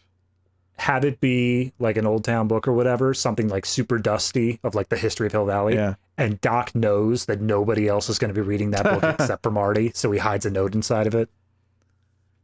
Well, no, that's a bit too. That's too much. Right. I don't mind the idea of like him like maybe like the article or something, or maybe it's like an article from a newspaper, right? And Doc realizes, oh, this is something Marty might read in the future, so I'm going to put in something here that references him that only he would understand. I think the idea that he had a note in a book that survived 70 years is a bit more like, yeah, all right. It could happen. The old dusty books in the library, you never know. But yeah, and it just ended in a kind of sort of like happy, oh, my friend got to have a happy life. Now, admittedly, it's a little bit sadder because they never get to reunite compared to this ending, but I think that would have worked better for me if I was to, I'm thinking this on the spot, so, obviously I've got the details to finesse, but if I was to suggest something, I would say something like that and end it with him and Jennifer, I don't know. Plus, if it ended like that, though, we wouldn't have the Back to the Future animated TV series, which aired almost immediately after this movie came out. So, can't say I've ever seen a single second of it. I remember one episode, which is the whole basis of it is that Vern, the kid who points to his dick in the movie, is a bit of a troublemaker. Like, he's the one who's constantly causing problems with time machine stuff, and he does something involving dinosaurs. That's the most I can remember. Okay. I'll go. Yep, fair enough. Yep. All right, so there you go. That's Back to the Future Part 3. And obviously David's got his homework in a second, but just let me do my usual other things. First up, next episode, we will be looking at Megalopolis. Oh no, Pete, we're in the bad timeline. Francis Ford Coppola's magnum opus. Great. Love it. So, a movie that arguably maybe should be on extra reels, but I think it's kind of sci-fi, so we're doing it. You think? You haven't bothered to check. You don't know. The trailer looks sci-fi, okay? Yeah, all right. It's like a dystopia kind of thing. Anyway. No, that's just the vibe it has. It just seems like everything sucks. Right, so we're doing Megalopolis next episode. Of course, you can support the content over at patreon.com/MailFuzzTV and get some bonuses. Me and David do 2 monthly bonus shows. One is the Criterion Cut, where we review movies from the Criterion Collection. The other is we review movies, some of the worst things of all time, sometimes so bad they're good. And I just joked that Megalopolis maybe would be worthy of being on there. We don't know for sure yet, but we'll know next week. So come back and find out. Plus, me and Car just started doing Meltdown, which is kind of a I saw that. Yeah, it's a rejiggered version of something that me and Tara used to do that was not really an Ace-related thing. It was just like, we kind of called it Ace Meltdown because it was me and Tara, so it was kind of like a spin-off because of the pair of us. The reactor. But it was... it was basically just like a casual movie show where we'd talk about all the random things we've been watching that weren't for the shows. I don't talk about stuff that I'm reviewing here, but we just sit and talk about what movies we've been watching and the other random things we want to talk about. So it's kind of a casual monthly show on Patreon, so it may be of interest if you want to hear what I thought of, I don't know, Transformers 1 or Challengers or something like that. So go have a peek and you get that on Patreon too. So anyway. I'd love to be on the show, but unfortunately I only watch what you tell me to watch. Hey, if you watch more movies, I'd let you be on the show. Yeah. If I watch more movies, I wouldn't have a relationship with my fiance. That's why you got to go there into it. You got to say, hey, this is it. Because it can be anything. You could watch a bunch of shit that she wants to watch and just talk about it. Absolutely. But then you chastise me of like, so I watched Bridesmaids for the 4th time. Well, you can't talk about the same movie 4 months in a row, David. Look, we go for comfort food. That's what it is. All right. David's got his homework every week. He goes back and does a movie from the show before he joined the show. What was this week's homework movie, David? Well, I'm sticking with the best of the decade, and I'm just trying to get through a few of those. So I decided, you know what makes sense if we're doing Back to the Future? Crimes of the Future. Ah, okay. David Cronenberg coming back, doing a thing after a whole bunch of years off.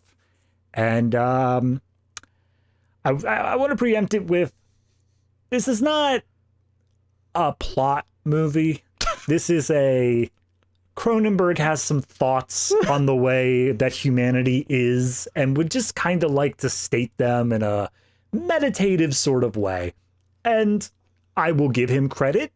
This is, out of a lot of the Cronenberg movies I watched, this is the most stereotypical, like, yeah, that seems pretty Cronenberg to me. The entire thing is that human evolution has seemingly derailed and gone wrong, and there's a bunch of people who are just like growing new organs and stuff like that, and we follow Viggo Mortensen and, I'm blanking on her last name, Leia Sado, that's it. From The Beast. Yes, exactly. Trust me, I get her gist now. I understand the type of actor she is now. Also, Kristen Stewart was in this, playing a very different role than what I've seen her in. It's kind of still Kristen Stewart, but it's weirdly like neurotic and stuttering at the same time. It just threw me for a loop when I saw her. But no, Leia Sado and Viggo Mortensen are performance artists who just... Another thing that humanity has done is that their pain tolerance has disappeared. So they just cut Viggo Mortensen open over and over again for a show. It's weird. It's exactly what you would expect with that sort of setup. It's got a lot of gore and different aspects to it, but it's kind of just this reflection on humanity having to adapt to the fact that we've ruined everything. And it's just like everything sucks nowadays. I can't say I didn't like it. I think that it did have some interesting points it was making, but by the time we hit the end, I felt like nothing had advanced since the beginning of the movie. It all kind of felt like we were just in the same exact place, which is why I say I don't think there's much of a plot to it. So all in all, I think I'd probably end up giving it like 6.5. It's not bad. It's got some cool moments to it, but for the most part, it just feels like, yeah, Cronenberg did an art house thing. Why not? Yeah, I liked it more than you did. I quite liked that when I watched it, but yeah, I have to watch it again to give you a proper argument. So I mean, I matched Tara's score. She gave it a 6.5. You gave it an 8.5. So good on you. Yeah. Okay. Well, you know. No, it seems right up your alley. I'm not doubting it, but like, I'm not. You know, they're showing me the sequences of people having their guts removed for a show, and I'm like, yeah, this isn't for me. I'm not in on this. You're watching it and thinking, okay, when does the weird car people show up and start having sex? When can I switch over and watch Bridesmaids again? All right, that is the show, everyone. This has been the Atomic Cinema Experiment. Thank you very much for joining us. We do appreciate it. Keep watching science fiction and computer at Salsa.